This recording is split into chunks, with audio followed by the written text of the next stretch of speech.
Very first exchange of ఫైర్లో నాతో పాటు ఉన్న యంగ్ కానిస్టేబుల్ 19-20 స్కూల్లో చనిపోయాడు. నేను అతను దాదాపు ఒక 1 feet డిస్టెన్స్లో వీఆర్ ఫైరింగ్. పోలీస్ డిపార్ట్మెంట్లో వర్క్ చేశారు, ఇప్పుడు సిఐడి డిపార్ట్మెంట్ వర్క్ చేస్తున్నారు. డిఫరెన్స్ ఏం చూశారు? సిఐడికి వచ్చేటప్పుడు ఏంటంటే అన్ని కేసెస్ డైరెక్ట్గా మేము తీసుకోం. నీట్ పేపర్ లీక్ అయింది కదా, సో ఈ కేసుని ఎలా యాక్చువల్గా ఆ స్టేటస్ పీస్ఫుల్గా చేసిన సేపు ఇబ్బంది లేదు, దాంట్లో ఇంకెవరైనా చొరబడి ఒళ్ళు గగురు పూడ్చే లాంటి కేసెస్ ఏమైనా చూసారా? నేను టాస్క్ ఫోర్స్లో పనిచేస్తున్న రోజుల్లో ఓల్డ్ సిటీలో సెక్ట్ ఆఫ్ పీపుల్కి గురువులో ఉండే ఒక కుటుంబం నుంచి ఒక పిల్లడు మిస్ అయ్యాడు. I think the boy was about 6-7 years age. కొంచెం ఓపిక డ్రైవ్ చేయాలి, లాంగ్ ఉంటుంది అని చెప్పి బయలుదేరి ఎక్కడ పిల్లడు అంటే ఏ రోజైతే నేను కిడ్నాప్ చేశాను అదే రోజు చనిపోయాడు.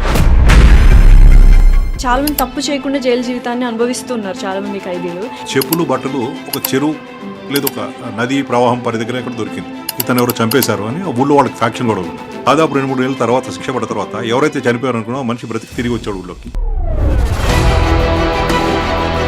నా ఒకరి బ్యాచ్లోనే దాదాపు more than 12 people వి లాస్ట్ ఆ batchmates in left wing extremism. వాళ్ళిద్దరు వైఫ్ అండ్ హస్బెండ్ ఇద్దరు, Hussain B and Eedanna murder జరిగింది. చాలా సెన్సేషనల్గా చాలా క్రూరంగా చంపారు. చంపి తలని బీహెడ్ చేసి తీసేసి కింద లోవర్ పార్ట్స్ కాళ్ళు కూడా తీసేసి ట్రంక్ ఒకటి తీసుకొచ్చి చిల్కలగూడ పోలీస్ స్టేషన్ పరిధిలో ముషీరాబాద్ జైలు దగ్గర పెట్టారు. రాష్ట్రాన్ని కుదిపేసిన ఇంకో కేసు కూడా మీకు బయటపడుతుంది. సెన్సేషనల్ ఫోన్ వచ్చింది. Hello everyone, welcome to I dream. This is anchor Lasya Reddy. So ఇప్పుడు నేను చేయబోతున్న పాడ్కాస్ట్ ఈజ్ వెరీ ఇంట్రెస్టింగ్గా ఉంటుంది. సో ఎవరికైనా క్రైమ్ కానీ లేకపోతే ఇన్వెస్టిగేషన్ కానీ పోలీస్ డిపార్ట్మెంట్ ఎలా ఉంటుంది కానీ and different kind of mysterious cases ఎలా సాల్వ్ చేస్తారు అండ్ నిజంగానే ఎటువంటి పొలిటికల్ ప్రెషర్స్ ఉంటాయి అండ్ లా అండ్ ఆర్డర్ వీటన్నిటిని it is a very serious issue మన ఇండియాలో ఇప్పుడు జరగబోతుంది. సో వాటన్నింటికి చాలా క్లియర్గా ఎక్స్ప్లెయిన్ చేస్తూ డిఫరెంట్ కైండ్ ఆఫ్ మిస్టీరియస్ కేసెస్ని మనకు పరిచయం చేస్తూ ఎలా సాల్వ్ చేశారు, ఇన్వెస్టిగేట్ చేశారు అని చెప్పడానికి 38 ఏళ్ళ అనుభవం ఉన్న శ్రీనివాస్ గారు మనతో పాటే ఉన్నారు. Is none other than superintendent of police CID headquarters Telangana. Hello sir, how are you? Hello, I'm good. Long time. ఎలా ఉన్నారు? Yeah, I'm good too. First interview తీసుకున్నప్పుడు ఐ వాజ్ లైక్ స్టార్టింగ్ ఆ కెరియర్లో స్టార్టింగ్లో ఉన్నప్పుడు చేశాను, భయంగా బెరుకుగా అండ్ ఆ పోలీస్ గెటప్లో చూసి ఎన్కౌంటర్ స్పెషలిస్ట్ అని తెలిసిన తర్వాత ఇంకాస్త భయపడి it was all nostalgic feelings. Sir ఇప్పుడు మీరు వచ్చి ఇలా మాట్లాడారు, it was very good interview అనిపించింది. అంటే సో అప్పుడు బిగినర్ నాకు తెలియదు, బిగినర్ అయి కూడా బాగానే చేశారు అనుకుంటున్నాను. సో ఎవరైనా ఎక్కడో దగ్గర మొదలు పెట్టాల్సిందే కదా. It has to begin at some place. It gives అంటే ఆ రోజు నాకు కొంచెం చాలా కాన్ఫిడెన్స్ ని బూస్ట్ చేసింది యాక్చువల్గా. ఆ తర్వాత ఐ కెన్ డూ అంటే ఇటువంటి గెస్ట్లను కూడా నేను చేయగలను అన్న ఒక కాన్ఫిడెన్స్ బిల్డ్ చేసింది. So how is life sir? All good, all going good. So ఏంటి ఎప్పుడు టెన్షన్స్ లైఫ్ ఉంటుందా సార్ ఇటు పోలీస్ డిపార్ట్మెంట్ అనగానే? అంటే ప్రస్తుతం నేను చేస్తున్న వింగ్ ఏదైతే సిఐడి ఉందో ఇట్స్ మోర్ లైక్ 10 to 5 లా ఉంటుంది. ఇన్వెస్టిగేషన్స్ కోఆర్డినేట్ చేస్తాం కానీ నేను డైరెక్ట్ ఇన్వెస్టిగేషన్ ఇన్వాల్వ్ అవ్వలేదు ఈ వింగ్ లో. Okay, think more like office kind of work. So అయితే పోలీస్ డిపార్ట్మెంట్లో వర్క్ చేశారు, ఇప్పుడు సిఐడి డిపార్ట్మెంట్ వర్క్ చేస్తున్నారు. డిఫరెన్స్ ఏం చూశారు? అసలు which one is more challenging? డెఫినెట్గా లా అండ్ ఆర్డర్లో ఉంటే ఎక్కువ ఛాలెంజింగ్ ఉంటుంది. సిఐడిలో ఏంటంటే it's a premier investigation agency. ఇది మనకి జాతీయ స్థాయిలో ఎట్లయితే సిబిఐ ఉంటుందో రాష్ట్ర స్థాయిలో CID is a premier investigation agency. నేను డైరెక్ట్ ఇన్వెస్టిగేషన్ ఇప్పుడు ప్రస్తుతం హ్యాండిల్ చేయట్లేదు కానీ చాలా కాలం ఇన్వెస్టిగేషన్ నుంచి వచ్చాం కాబట్టి మిగతా ఆఫీసర్స్తో కోఆర్డినేట్ చేస్తుంటాం కాబట్టి దీని ప్రత్యేకతలు దీనికి ఉన్నాయి. క్వాలిటీ ఆఫ్ ఇన్వెస్టిగేషన్ కానీ ఫోకస్డ్గా ఉంటాం కానీ లా అండ్ ఆర్డర్ సాధ్యం కాకపోవచ్చు. అంటే వాళ్ళు తక్కువ టాలెంట్ అని కాదు, వాళ్ళు ఇతరత్ర అన్ని విషయాల్లో బిజీగా ఉంటారు. అదర్ థింగ్స్ అంటే అప్పటికప్పుడు వాళ్ళు కంట్రోల్ చేయాల్సినవి, ప్రెషర్స్ ఇవి కూడా చాలా ప్రయారిటీస్ మారిపోతుంటాయి వాళ్ళు. కాబట్టి సిఐడి ఏంటంటే ఫోకస్డ్గా ఎక్స్క్లూజివ్గా ఇన్వెస్టిగేషన్ మాత్రమే చేస్తుంది. So this different experience. ఎవరికి ప్రెషర్స్ ఎక్కువ ఉంటాయి సార్? లైక్ పోలీస్ డిపార్ట్మెంట్ గా సిఐడిగా regarding one high profile case అనుకుందాము. సో ప్రెషర్స్ కానీ లేకపోతే so many things will be happening. So ఆ kind of pressures ల్యాండ్ ఆర్డర్కి ఎక్కువ ప్రెషర్స్ ఉంటాయని నేను అనుకుంటాను. ఎందుకంటే సిఐడి ఇది రాష్ట్ర స్థాయి agency, senior most officers supervision లో పనిచేస్తాం. సో టచ్ చేయడానికి కొద్దిగా ఆలోచిస్తారండి. అసలు సివిలియన్స్కి ఎవరికి మేము డైరెక్ట్ యాక్సెస్ ఉండం. మేము సివిలియన్స్ కానీ ఇంకా ఇతరత్ర అంటే ఆ కేసుకు సంబంధించిన వ్యక్తులు ఎవరు కూడా మాతో మాట్లాడే సందర్భాలు, మాతో ఇంటరాక్ట్ అయ్యే సందర్భాలు చాలా తక్కువ. మమ్మల్ని సూపర్వైజ్ చేసే ఆఫీసర్స్ కూడా రాష్ట్ర స్థాయి ఆఫీసర్లు, సీనియర్ మోస్ట్ ఆఫీసర్స్ ఉంటారు. ఎవరంటే వాళ్ళ వరకు రీచ్ అయ్యి దాన్ని ఇన్ఫ్లుయెన్స్ చేయడానికో లేకపోతే ఇంకేదైనా చేయడానికో అవకాశం చాలా చాలా చాలా తక్కువ. ఓకే. సో, పోలీస్ డిపార్ట్‌మెంట్‌లోనే మనకు ప్రెషర్స్ అనేవి అండ్ ఒక వాళ్ళు కైండ్ ఆఫ్ కటింగ్ ఎడ్జ్‌లో ఉంటారు ఎక్స్‌పీరియన్స్. కాబట్టి స్థానిక నాయకత్వంతో ఇప్పుడు మంచికి చెడుకి లా అండ్ ఆర్డర్‌లో హుహు. కొన్ని సందర్భాల్లో పోలీసులకు కూడా ప్రజల సహకారం అవసరం ఉంటుంది. అవును. స్థానికంగా ఉండే నాయకుల సహకారం అవసరం ఉంటుంది. హ్మ్. కాబట్టి కొంచెం గివ్ అండ్ టేక్ లాగా ఉంటారు వాళ్ళు. హ్మ్. రెగ్యులర్ వాళ్ళతో ఇంటరాక్షన్‌లో ఉంటారు, టచ్‌లో ఉంటారు. కాబట్టి వాళ్ళకి ప్రెషర్స్ ఎంతో కొంత వచ్చే అవకాశం ఉంది. అరే మేము మీకు అవసరం వచ్చినప్పుడు ఎంతో కొంత సహాయపడ్డాం. ఏదైనా లా అండ్ ఆర్డర్ ప్రాబ్లమ్ వచ్చింది. హ్మ్. మేము మీకు సహకరించాం. ఇట్లాంటి కొన్ని విషయాలు మీరు కూడా మాకు సహకరించవచ్చు కదా! ఇలాంటి ఎక్స్‌పెక్టేషన్స్ ఉండొచ్చు గానీ, ఓకే. మాకు అసలు డైరెక్ట్‌గా పబ్లిక్ ఇంటర్ఫేస్ ఉండనే ఉండదు. హ్మ్. మేము పబ్లిక్‌ని డైరెక్ట్‌గా డీలే చేయం. ఓకే. కాబట్టి మాతో ఇంటరాక్షన్ తక్కువ.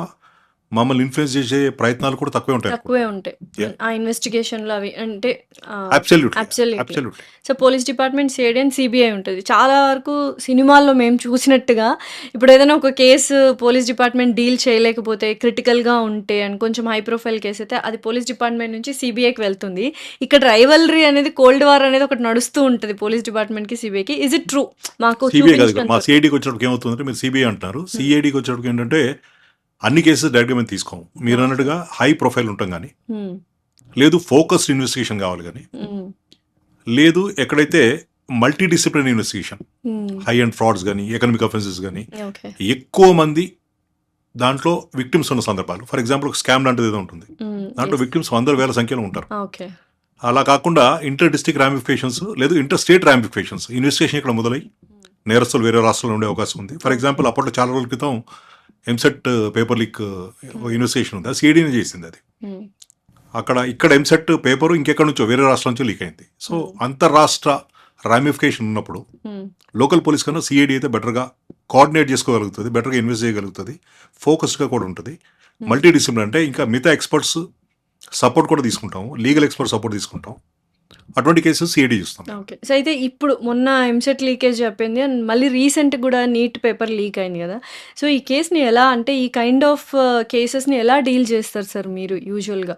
అది సాల్వ్ అయ్యిందనుకుంటున్నారా? You have any idea about this case మీ దాకా వచ్చిందా?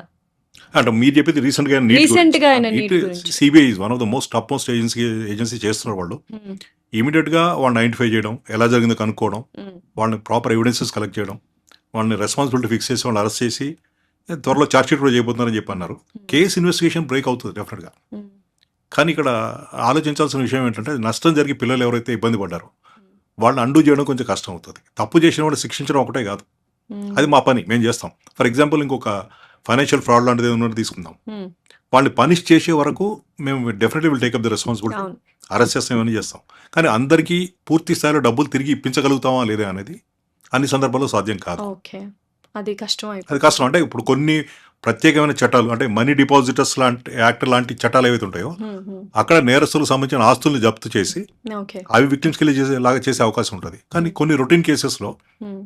ప్రజలు డబ్బులు కోల్పోతారు. హ్మ్. కానీ అది మనం రికవర్ చేసి తిరిగి వాళ్ళకి అప్పగించే అవకాశాలు కొంచెం తక్కువగా ఉంటాయి. హ్మ్. సో ఈ రెండు వేరే వేరే భిన్నమైనటువంటి డొమైన్స్ ఇవి. హ్మ్. ఇన్వెస్టిగేషన్ చాలా చక్కగా చేస్తాం, అరెస్ట్ చేస్తాం, వీళ్ళంత వరకు వాళ్ళు శిక్షలు పడేలాగా ప్రయత్నం చేస్తాం, ఇవన్నీ చేస్తాం. కానీ ఆ డబ్బు రికవరీ దగ్గర కొంత ఇబ్బంది ఉంటుంది. ఇబ్బందుంది. Yeah. సార్ 100 దోషులు తప్పించుకున్నా పర్లేదు గానీ, ఒక నిర్దోషి మాత్రం ఏమంటారు శిక్షించబడకూడదు అని ఉంటది.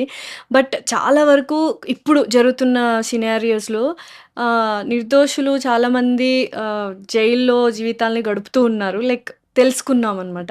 సో, నిజంగా అలా జరుగుతూ ఉంటదా? అండ్ రీజన్స్ ఏంటి? అంటే చాలామంది తప్పు చేయకుండా జైలు జీవితాన్ని అనుభవిస్తూ ఉన్నారు చాలామంది ఖైదీలు. ఇది ఓపెన్‌గా చెప్తున్నా. అది మీరు ఒప్పుకుంటారా లేదా అని ఫస్ట్ చెప్పి తర్వాత యూ కెన్ ఆన్సర్ ఇట్. అంటే ఇది డిబేటబుల్ పాయింట్. దాన్ని మనం స్వీపింగ్ రిమార్క్స్ చేయలేము దాని మీద. హ్మ్. కొన్ని సందర్భాల్లో ఉండుండొచ్చు అటువంటి మీరు చెప్పినట్టు. అన్నీ అలా అని అనుకోవట్లేదు నేను. హ్మ్. సో ఇప్పుడు ఆ డిక్టేమ్ ఏముంటుందంటే 100 మంది దోషులు తప్పించుకున్నా పర్లేదు, ఒక నిర్దోషికి శిక్ష పడకూడదు అంటారు. హ్మ్. ఇప్పుడు శిక్ష పడటం వేరు. హ్మ్. మీరు చెప్పిన సిచ్యువేషన్ ఏంటంటే వాళ్ళు అరెస్ట్ అయ్యి ట్రయల్ రిమాండ్ కాదు. శిక్ష అనుభవిస్తున్నారు. శిక్ష పడి పడి. నేను చెప్తాను, నా యాజ్ అ పోలీస్ ఆఫీసర్ నేనేమనుకుంటానంటే 100% 99.9% కాదు, 100% ప్రూవ్ చేయగలిగితేనే శిక్షలు పడతాయి. ఓకే. సో మేము 100 కేసులు ఇన్వెస్టిగేట్ చేస్తే హ్మ్. బహుశా 10-12 కేసులను శిక్ష పడతాయి. అంటే మిగతా 88 పోతున్నాయి కదా. హ్మ్. సో శిక్ష పడటం అంత అనేది అంత ఈజీ విషయం కానే కాదు. సో, 100% వాళ్ళు దోషులు చాలా అయ్యుండొచ్చు చాలా కాబట్టే బియాండ్. అప్పుడు అక్కడ చట్టం ఏం చెప్తుంటే you should be able to prove the guilt, హ్మ్. అతని నేరాన్ని beyond all the reasonable court, అంటే కోర్టుకి ఏ లేసేమంత కూడా సంశయం లేకుండా హ్మ్. ప్రూవ్ చేయగలిగితేనే శిక్షలు పడతాయి. ఇప్పుడు ఓకే. ఏమంటారంటే అక్కడ 99% మీరు ప్రూవ్ చేయగలిగి హ్మ్. 1% ఏమైనా సంశయం అక్కడ ఉంటే హ్మ్. ఆ benefit will go to the accuse, not to the prosecution. Okay. Benefit of doubt అనేది ఎప్పుడూ కూడా హ్మ్. అక్యూజ్కే ఇస్తారు. సో అటువంటిప్పుడు శిక్షలు పడడం చాలా రేరెస్ట్ ఆఫ్ రేర్ ఉంటుంది అది. ఓకే. సో అంటే యూజువల్‌గా ఇంకొకటి చెప్తాను మీకు ఎగ్జాంపుల్. హ్మ్. జస్టిస్ బసిరెడ్డి గారని రాయలసీమ ప్రాంతం నుంచి వచ్చిన ఒక జ్యుడిషియల్ ఆఫీసర్ ఆయన. హ్మ్. ఆయన డిఫెన్స్ అడ్వకేట్గా, ప్రాసిక్యూటర్గా, ఆ తదుపరి కాలంలో జడ్జిగా కూడా పనిచేశారు. ఆయన ఒక బుక్ రాశారు. మేము అకాడమీలో ట్రైనింగ్ చేస్తున్నప్పుడు, పోలీస్ ట్రైనింగ్ కాలేజ్ చేస్తున్నప్పుడు ఆ బుక్ చాలా చాలా ఇంపార్టెంట్ ఇంట్రెస్టింగ్ బుక్ లాగా ఉండేది. ఆయన కొన్ని ఎగ్జాంపుల్స్ రాశారు. హ్మ్. ఎక్కడైతే నిజంగా తప్పు జరిగి వాళ్ళు తప్పించుకున్నారు, ఎక్కడ అమాయకులు ఫ్రేమ్ అయిపోయారు ఇలాంటి కొన్ని ఎగ్జాంపుల్స్ రాస్తూ, మేము ఎస్పెషల్ అకాడమీలో ఉన్నాం కాబట్టి, హ్మ్. అప్పట్లో రాయలసీమలో ఒక సెన్సేషనల్ కేసు ఏంటంటే ఒక వ్యక్తి మిస్ అయ్యాడు. ఓకే. దాని ఎవరో గురించి తెలుసుకోవచ్చా? ఇప్పుడు చాలా లాంగ్ బ్యాక్ నాకు ఓకే. పేరు కూడా గుర్తులేదు. హి ఈస్ నాట్ ఆయన రాసిన 10-12 కేసుల్లో ఇది కూడా ఒక కేసు. ఓకే. ఒక వ్యక్తి మిస్ అయిన తర్వాత వెతికే క్రమంలో అతని చెప్పులు, బట్టలు ఒక చెరువు లేదు ఒక నదీ ప్రవాహం పరి దగ్గర ఎక్కడ దొరికింది. హ్మ్.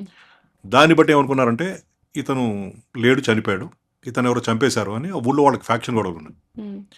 ఆ గొడవలో అతను అవతల వాళ్ళు చంపేశారని చెప్పి వాళ్ళని తీసుకొచ్చి గట్టిగా ఒత్తిడి పెట్టి ఇంట్రాగేట్ చేస్తే అవును మేమే చంపేసామని ఒప్పుకున్నారు వాళ్ళు. సో ఇదంతా కేసు ప్రాసిక్యూట్ చేయడం అయింది, ఛార్జ్ చేయడం అయింది, శిక్ష కూడా పడ్డది వాళ్ళకి. ఓకే. దాదాపు 2-3 ఏళ్ళ తర్వాత శిక్ష పడ్డ తర్వాత ఎవరైతే చనిపోయారు అనుకున్నా మనిషి బ్రతికి తిరిగి వచ్చాడు ఊళ్ళోకి. Oh my God! హ్మ్. సో అటువంటి దగ్గర జస్టిస్ మిస్ క్యారేజ్ అయింది. అదే రాశారు. ఇటువంటి కొన్ని కేసులు ఉదాహరిస్తూ హ్మ్. ఈ కేసు కూడా రాశారు ఆయన. అంటే అంటే దీనికి ఒక డిక్టిమ్ చట్టం ఏం చెప్తుందంటే కార్పస్ డెలిక్టి అని ఒకటి ఉంది, లాటిన్ పదం అది. హ్మ్. చట్టం ఏం చెప్తుందంటే ఏదైనా ఒక వ్యక్తి చనిపోయినట్టుగా మీరు భావిస్తే అతని డెడ్ బాడీని తీసుకొచ్చి ప్రూవ్ చేస్తే తప్ప ఈ కేసు ముందుకు పోకూడదని ఒక డిక్టిమ్ ఉంది. ఓకే. అక్కడ ఏం పొరపాటు జరిగిందో తెలియదు. డెడ్ బాడీ ఎక్కడ దొరకలేదు కదా మనకి. దొరకలేదు. అంటే ఇప్పుడు సైన్స్ అడ్వాన్స్ అయిన తర్వాత డెడ్ బాడీ దొరకాల్సిన అవసరం లేదు. ఇప్పుడు యాసిడ్‌లో అవశేషాలు చిన్నది వెంట్రుకలు, హ్మ్. పళ్ళు, హ్మ్. DNA వచ్చేసింది కదా ఇప్పుడు టెక్నాలజీ. అవును. అవును. ఒక వ్యక్తి DNA మొత్తం వచ్చినా ఆ పర్సన్ చనిపోయాడో లేదో అని ఎలా తెలిసిద్ది? బికాజ్ శవం లేనప్పుడు. చనిపోకపోతే వెంట్రుకలు, పళ్ళు, చిన్న చిన్న బోన్ పీసెస్ ఎక్కడి ఆ నుంచి బోన్ పీసెస్ ఓకే. ఈ డిపెండ్స్ అది ఆ! ఓకే. డిపెండ్స్ అది ఎక్కడి నుంచి తీసుకున్నారు. ఓకే. మేబీ సర్కమ్స్టాన్సెస్ అన్ని ప్రూవ్ చేస్తాయి సార్. అంటే ఈ ఒక DNAనే కాదు కదా, ఈ మిగతా సర్కమ్స్టాన్సెస్ అన్ని కూడా అన్ని they support that the person is not there. Okay. ఇంకో డిక్టిమ్ ఏం చెప్తుందంటే చట్టం ఒక 7 సంవత్సరాల పాటు ఏ వ్యక్తి గురించి అయినా వినపడకపోయినా, కనపడకపోయినా, లేదు ఆచూకి తెలియకపోయినా హ్మ్. ఇట్ షాల్ బి ప్రెజ్యూమ్డ్ ఆ మనిషి చనిపోయినట్టుగా భావిస్తారు. ఓకే. ఇప్పుడు ఒక మ్యాన్ మిస్సింగ్ కేసు రిజిస్టర్ అయిన తర్వాత 7 సంవత్సరాల పాటు అతను అసలు అతని ఆచూకి ఉనికి దొరకనట్టయితే, ఐడెంటిటీ ఏమీ తెలియకుండా. ఏమీ తెలియనట్టయితే అటు కుటుంబ సభ్యులు వెళ్ళి హ్మ్. అతను చనిపోయినట్టుగా సర్టిఫికేట్ తీసుకొచ్చి ప్రొసీడ్ ఫర్దర్. అది చట్టం అది అంటే ఎక్కడైనా తప్పించుకొని ఎక్కడికైనా వేరే ఉండొచ్చు. దేశానికో పోయినా ఉండొచ్చు. కానీ 7 సంవత్సరాలు అనేది ఒక రీజనబుల్ టైం అనుకుని మన చట్టాలు తయారు చేసిన టైంలో అప్పట్లో వాళ్ళు పెట్టుకున్నారు. ఓకే. 7 years పాటు కనపడకపోతే, వినపడకపోతే, ఎటువంటి ఆచూకి లభించకపోతే ఆ వ్యక్తి చనిపోయినట్టుగా భావిస్తారు. చట్టం భావిస్తుంది అది. హ్మ్. ఇప్పుడు ఫర్ ఎగ్జాంపుల్ వారసులు ఉంటారు, ఆస్తులు అడిగే వాళ్ళు ఉంటారు.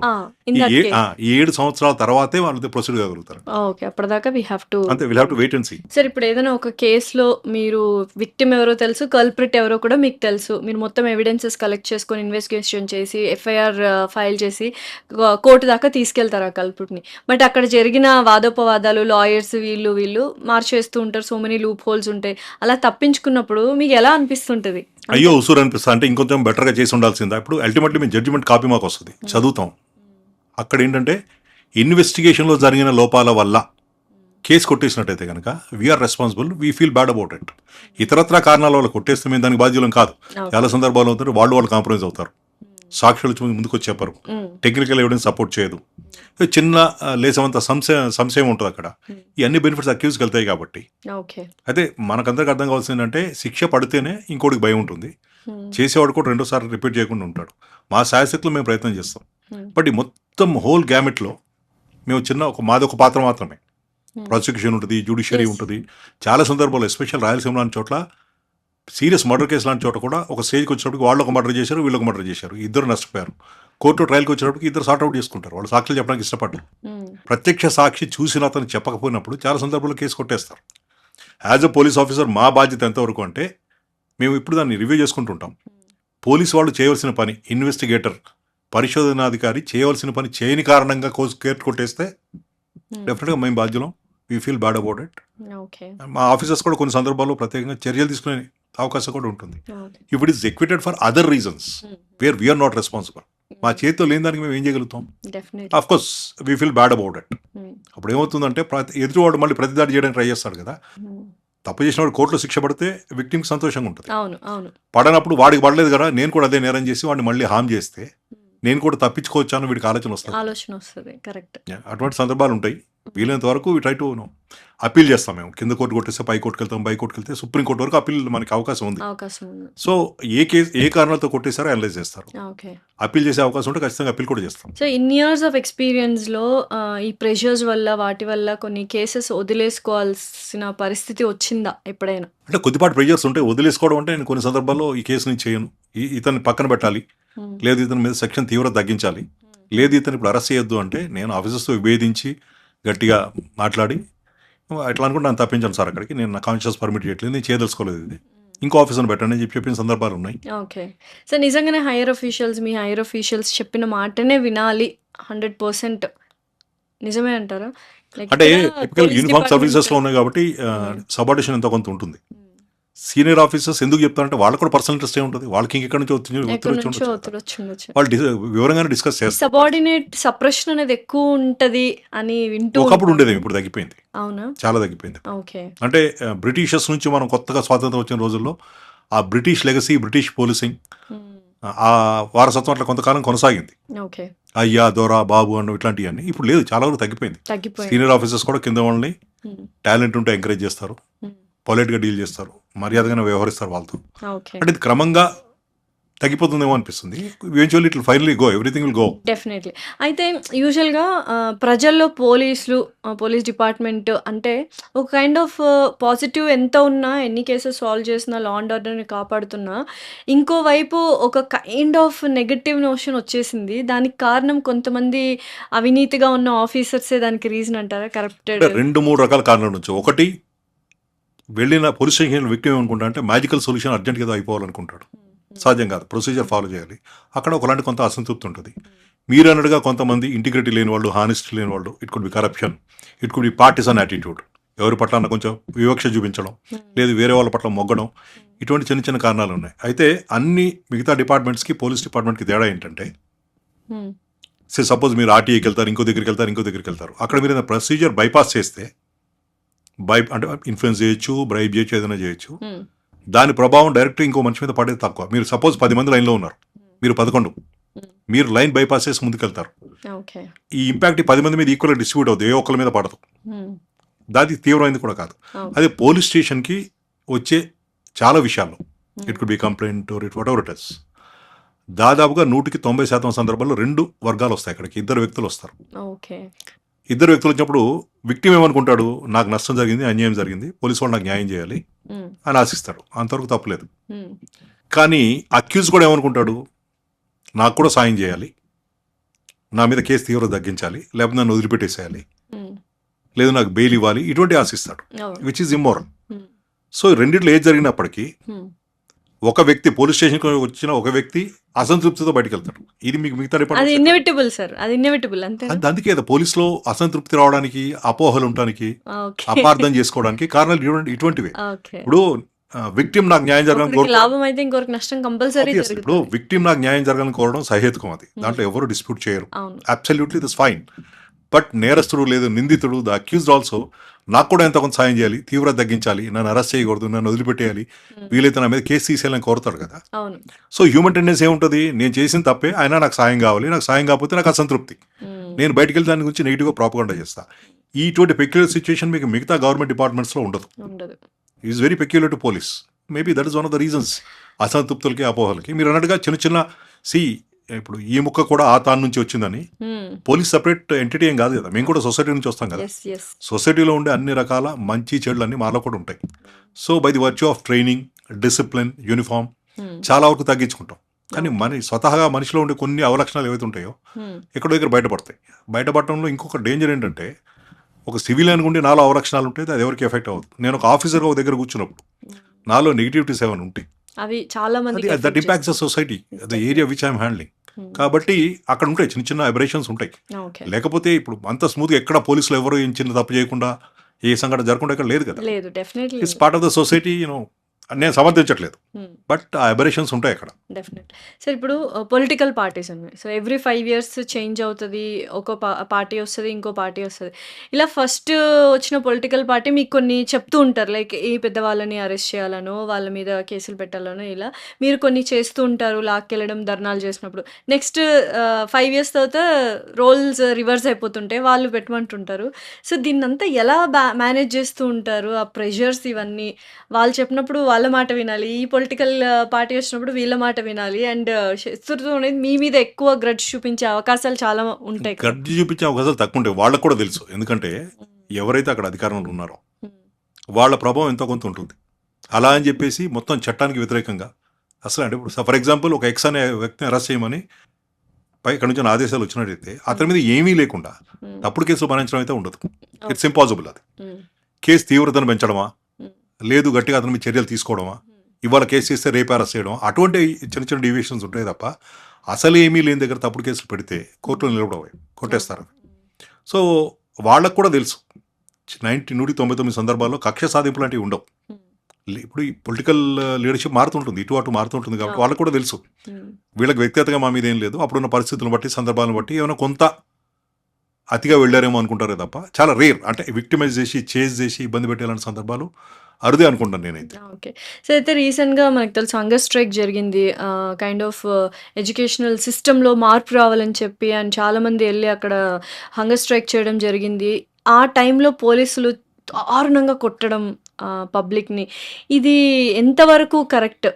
ఎందుకంటే చాలా వీడియోస్‌లో చూసాం డెమోక్రసీ అనేది ఈ రోజుతో వెళ్ళిపోయింది ఇండియాలో అన్నవి పెద్ద పెద్ద మాటలు, పెద్ద పెద్ద బాధలు ఇవన్నీ చూసాం మనం ఇన్‌స్టా అండ్ సోషల్ మీడియాలో. అక్కడ అంత క్రూయల్‌గా ఆ పోలీసులు ఎందుకు ప్రవర్తించాల్సొచ్చింది? పబ్లిక్‌ని ఎలా పడితే అలా విసిరేయడము, ఎలా పడితే కొట్టడం, దే ఆర్ బ్లీడింగ్.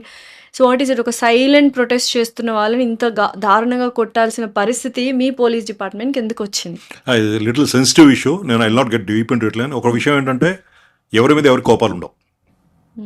వాళ్ళు ఎవరైతే అక్కడ యాజిటేట్ చేస్తున్నారో వాళ్ళు పోలీసుకి వ్యక్తిగతంగా ద్వేషమే ఉండదు. అవును. అక్కడ కొంతమంది నియంత్రించకపోతే, పరిస్థితులు అదుపు తప్పితే అప్పుడు అడిగేది కూడా మీరే. వాళ్ళు పార్లమెంట్ బిల్డింగ్లోకి వెళ్ళిపోయారు, లేకపోతే ఇంకో పెద్ద వివిఐపీ ఇంట్లోకి వెళ్ళారు, అక్కడ వాళ్ళకి ఏమైనా నష్టం జరిగింది, మీ పోలీసులు ఏంటి చేష్టలు చూస్తున్నారా అని చెప్పి. సో మాకు జనరల్గా ఏం చెప్తా అంటే రీజనబుల్ ఫోర్స్ అనే ఒక పదం ఉంది అక్కడ. ఎవరినన్నా నియంత్రించే క్రమంలో రీజనబుల్ అంటే ఏంటి? నేను చెప్తే నువ్వు కూర్చున్నావు అనుకో, అది రీజనబుల్. నువ్వు వినకపోతే ఆపడం రెండోది. నువ్వు కర్ర తీసుకున్న మీదకి వస్తే నేను ఆపడం ఇంకో పద్ధతి. అది ఆ రీజనబుల్ ఫోర్స్ అనేది ఇదేమీ డిఫైన్డ్ కాదు. అది ఎదుటి వ్యక్తులు ఇప్పుడు వందలు వేలు లక్షల్లో వస్తారు. అన్ఫార్చునేట్లీ ఇంకోటి ఏమవుతుందంటే యాక్చువల్గా జెన్యున్గా యాజిటేటర్స్ ఎవరైతే బాధపడ్డారో వాళ్ళతో పాటుగా కొంతమంది అన్స్క్రూప్లస్ ఎలిమెంట్స్, యాంటీ సోషల్ ఎలిమెంట్స్. ఇప్పుడు ఫర్ ఎగ్జాంపుల్ ఆ ఏరియా ఏసీపీ గారు ఉన్నారు, ఆయన ఎప్పుడో ఒక రౌడీ షీట్ని ఎప్పుడో గట్టిగా ట్రీట్ చేసుకుంటాడు, వాడికి ఇక్కడ కోపం ఉంటుంది, వాడికి ఇది అవకాశం, వాడు ఒక 5-6 10 మందిని అన్స్క్రూప్లస్ ఎలిమెంట్స్ తీసుకుని అక్కడికి వస్తారు. ఫ్యాక్టర్స్ అక్కడ ఇన్వాల్వ్ అయ్యి చాలా ఉంటాయి అక్కడ. చాలా దారుణంగా కొట్టారు కదా, దట్ ఈస్ మై పాయింట్. అది జస్టిఫికేషన్ ఏంటి అనేది. ఇప్పుడు ఈచ్ బ్లీడింగ్ అంటే చాలా మంది పోలీస్ ఆఫీసర్ కూడా బ్లీడ్ అయ్యారు అక్కడ. బట్ అన్ఫార్చునేట్లీ మీ మీడియా వాళ్ళని చాలా మందిని కూడా చాలా మందిని అసాల్ట్ చేశారు. నేనేమంటాను, యాక్చువల్గా ఆజిటేటర్స్ పీస్ఫుల్గా చేసిన సేపు ఇబ్బంది లేదు, దాంట్లో ఇంకెవరైనా చొరబడి అడ్వాంటేజ్ తీసుకున్న పరిస్థితి. థర్డ్ మెన్ ఎవరైతే ఉన్నారో వాళ్ళు ఈ కేటగిరీ వాళ్ళు ఏం చేస్తారు, అవకాశం కోసం చూస్తారు. ఇప్పుడు నేను మీరు చెప్పిన ఇంటర్వ్యూలో కొంతమంది చూశాను, ఎందుకు వచ్చారు మీరు ఇక్కడికి అంటే ఏదో చెప్పారు, దాని పూర్తి ఆ పదంకి అర్థం తెలుసు అంటే తెలియదు. ఈ లీక్ ఎప్పుడు జరిగింది అంటే 2 days అయింది అంటున్నారు. అంటే యాక్చువల్గా ఎవరికైతే నష్టం జరిగిందో వాళ్ళు వచ్చి డెమోక్రటిక్ వేలో సిస్టమేటిక్గా పర్మిషన్స్ తీసుకుని ఒక కమర్ పద్ధతితో డెమాన్స్ట్రేట్ చేయడం అనేది ఇట్స్ దేర్ రైట్. బట్ అంత కంట్రోల్లో ఉంటారా? ఇప్పుడు నేను రమ్మంటే నా వెనక 100 మంది వచ్చారు, ఈ 100 మంది ఖచ్చితంగా అక్కడికి వచ్చిన తర్వాత నేను చెప్పినట్టే వింటారా? వాళ్ళకి వేరే ఇంట్రెస్ట్ ఉందా? ఈ 100 మంది బ్యాక్గ్రౌండ్ నేను చెక్ చేశాను. సో ఇక్కడ ఒక చిన్న డెలికేట్ విషయం, ఇది బ్యాలెన్స్ ఉండాలి. జెన్యున్గా ఉండి ఎవరైతే నష్టపోయారో వాళ్ళు పీస్ఫుల్గా డెమోక్రటిక్ వేలో డెమాన్స్ట్రేట్ చేయడానికి ఎవరికి అభ్యంతరాలు ఉండవు. దాంట్లో ఎవరెవరు తలదూరుస్తున్నారు, వాళ్ళ ఇంట్రెస్ట్ ఏంటి, వాళ్ళు దీన్ని ప్రెసిపిటేట్ చేసి కాంప్లికేట్ చేసి, ఇప్పుడు ఫర్ ఎగ్జాంపుల్ అడ్మినిస్ట్రేషన్లో పోలీసును బ్లేమ్ చేయాలంటే వాళ్ళు పీస్ఫుల్గా ఉంటే వీళ్ళు పీస్ఫుల్గా ఉంటే ఇదంతా ఉండేది కాదు కదా. అక్కడ గొడవలు సృష్టించి లాఠీ చార్జ్ అయితే తర్వాత వాళ్ళ మీద బ్లేమ్ చేయడం కూడా కొంత యాంటీ సోషల్ ఎలిమెంట్స్ ఎవరన్నా దాంట్లో తలదూర్చి ఉండొచ్చు కదా. అదే జరిగింది అని అంటే చెప్పలేము. I'm not judging anybody. అంటే ఇవన్నీ పాసిబిలిటీస్ చెప్తున్నా. It is very easy to judge ఎక్కడో కూర్చుని. ఎందుకంటే మేము కూడా చాలా ఉద్యమాలు అవన్నీ హ్యాండిల్ చేసాం. మేము కొన్ని సందర్భాల్లో తెలియకుండా వెనకాల నుంచి పిన్స్తో గుచ్చేవాళ్ళు, కళ్ళల్లో కారం కొట్టేవాళ్ళు, ఇటువంటి కూడా ఉంటాయి కదా అవన్నీ. అవన్నీ ప్రతిదీ కెమెరాలో క్యాప్చర్ కాకపోవచ్చు. కెమెరాలో క్యాప్చర్ చేసినప్పుడు కూడా ఏం చేస్తారు తెలుసా, వాళ్ళ ఇంట్రెస్ట్ సర్వ్ చేసే మెటీరియల్ బయటకు వదిలిపెడతారు. ఓకే. అంతే కదా. అంతే ఇప్పుడు డెఫినెట్లీ. ఎవరిని డిఫైన్ చేయాలనుకుంటే దానికి సంబంధించిన మెటీరియల్ మాత్రమే బయటకు పంపిస్తారు. ఇప్పుడు అదే సోషల్ అందుకని మీడియాలో జరుగుతుంది. What is right? Sensitive issue, balance ఉండాలి. ఒకటి నేను ఏం చెప్పగలుగుతానంటే అక్కడ యాజ్ సెట్ చేసిన వాళ్ళు ఎవరికీ కూడా పోలీసుల పట్ల లేదు పోలీసులు వాళ్ళ పట్ల వ్యక్తిగత ద్వేషం కానీ వాళ్ళని ఇబ్బంది పెట్టి ఫిజికల్గా అసాల్ట్ చేసిన అవసరం కానీ ఉండదు అక్కడ. సో పరిస్థితులు అటు పురికొల్పుతాయి అది. అండ్ అన్ని వేల మందిని హ్యాండిల్ చేసే క్రమంలో ప్రతి ఒక్కళ్ళు లాస్య మంచిదా ఇతను మంచివాడని చూసుకునే పరిస్థితులు ఉండవు. అవతల నుంచి రాళ్ళు వచ్చి పడుతుంటాయి. డెఫినెట్లీ. సో ఇది లిటిల్ సెన్సిటివ్. ఇది ప్రాక్టికల్గా అక్కడ చూస్తేనే ఏదవుతుంది. దీన్ని మనం ఇటువైపు కూడా స్వీపింగ్ స్టేట్మెంట్స్ ఇవ్వాల్సిన అవసరం లేదు, దాన్ని మిస్అండర్స్టాండ్ చేసుకునే అవసరం లేదు. ఇటువంటి అన్ని సంఘటన మీద సబ్సిక్వెంట్లీ డీటెయిల్గా ఎంక్వైరీస్ జరుగుతాయి. అలాగే ఇది ఏజ్ ఆఫ్ టెక్నాలజీ. అక్కడికి ఎన్ని వేల మంది వస్తే అందులో ఎవరైనా యాంటీ సోషల్ ఎలిమెంట్స్ ఉన్నారా, క్రిమినల్ బ్యాక్గ్రౌండ్, ఇవన్నీ ఎప్పుడు తర్వాత బయటకు వస్తాయి కదా. వచ్చినప్పుడు ఇవన్నీ it's too early for us to discuss అనిపిస్తుంది. డెఫినెట్లీ. Yes sir. యూజువల్గా just let's get into normal conversation. It's become very serious.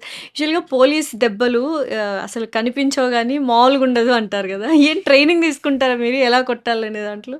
Police దెబ్బలు అంటే ఒకప్పుడే 30-40 ఏళ్ల క్రితం ఉండేమో అది ఫిజికల్ ట్రీట్మెంట్ అంటే కొన్ని పార్ట్స్ తీసుకుని ఎక్కడైతే గాయాలు కనపడవు అట్లాంటి కొట్టేలాంటి ప్రాక్టీసెస్ ఉన్నాయని మేము వినేవాళ్ళం. అది చాలా లాంగ్ బిఫోర్ అది. ఈ మధ్య ఎక్కడ చూస్తున్నాం మనం, ఎక్కడ చూడలేదు అసలు, ఎవరు తీసుకోవట్లేదు. ఎందుకంటే చిన్న తేడా వచ్చినా అతను ప్రాణహాని కలిగిన ఇంకోటి కలిగిన ఇప్పుడు మీడియా జనాలు చైతన్యవంతులయ్యారు, అడ్వకసీ పెరిగింది, లీగల్ నాలెడ్జ్ పెరిగింది, ప్రతి చేతిలో ఇప్పుడు సెల్ ఫోన్ కెమెరాస్ రకరకాల ఉన్నాయి. ఇటువంటి పరిస్థితుల్లో ఎవరు కూడా ఒక అవసరాన్ని మించి దే డోంట్ యూజ్ ఫోర్స్. అసలు వాడరు. అది ఇప్పుడైతే వాడితే దే ఆర్ అకౌంటబుల్ కదా. సపోజ్ ఇప్పుడు ఎక్స్ అనే అతను వైఎన్ని కొట్టాడు, ఒక పోలీస్ ఆఫీసర్ కొట్టాడు, దాని తాలూకా ఎవిడెన్స్లు మీ దగ్గర ఉన్నాయి, మీరు తీసుకెళ్లి కోర్టులో వేస్తారు, ఎవరైనా సీనియర్ ఆఫీసర్కి ఇస్తారు, అతని మీద చర్యలు తీసుకుంటారు, మినిమం అతనికి మెమోసో చార్జ్ మెమోసో సస్పెన్షన్ వస్తుంది.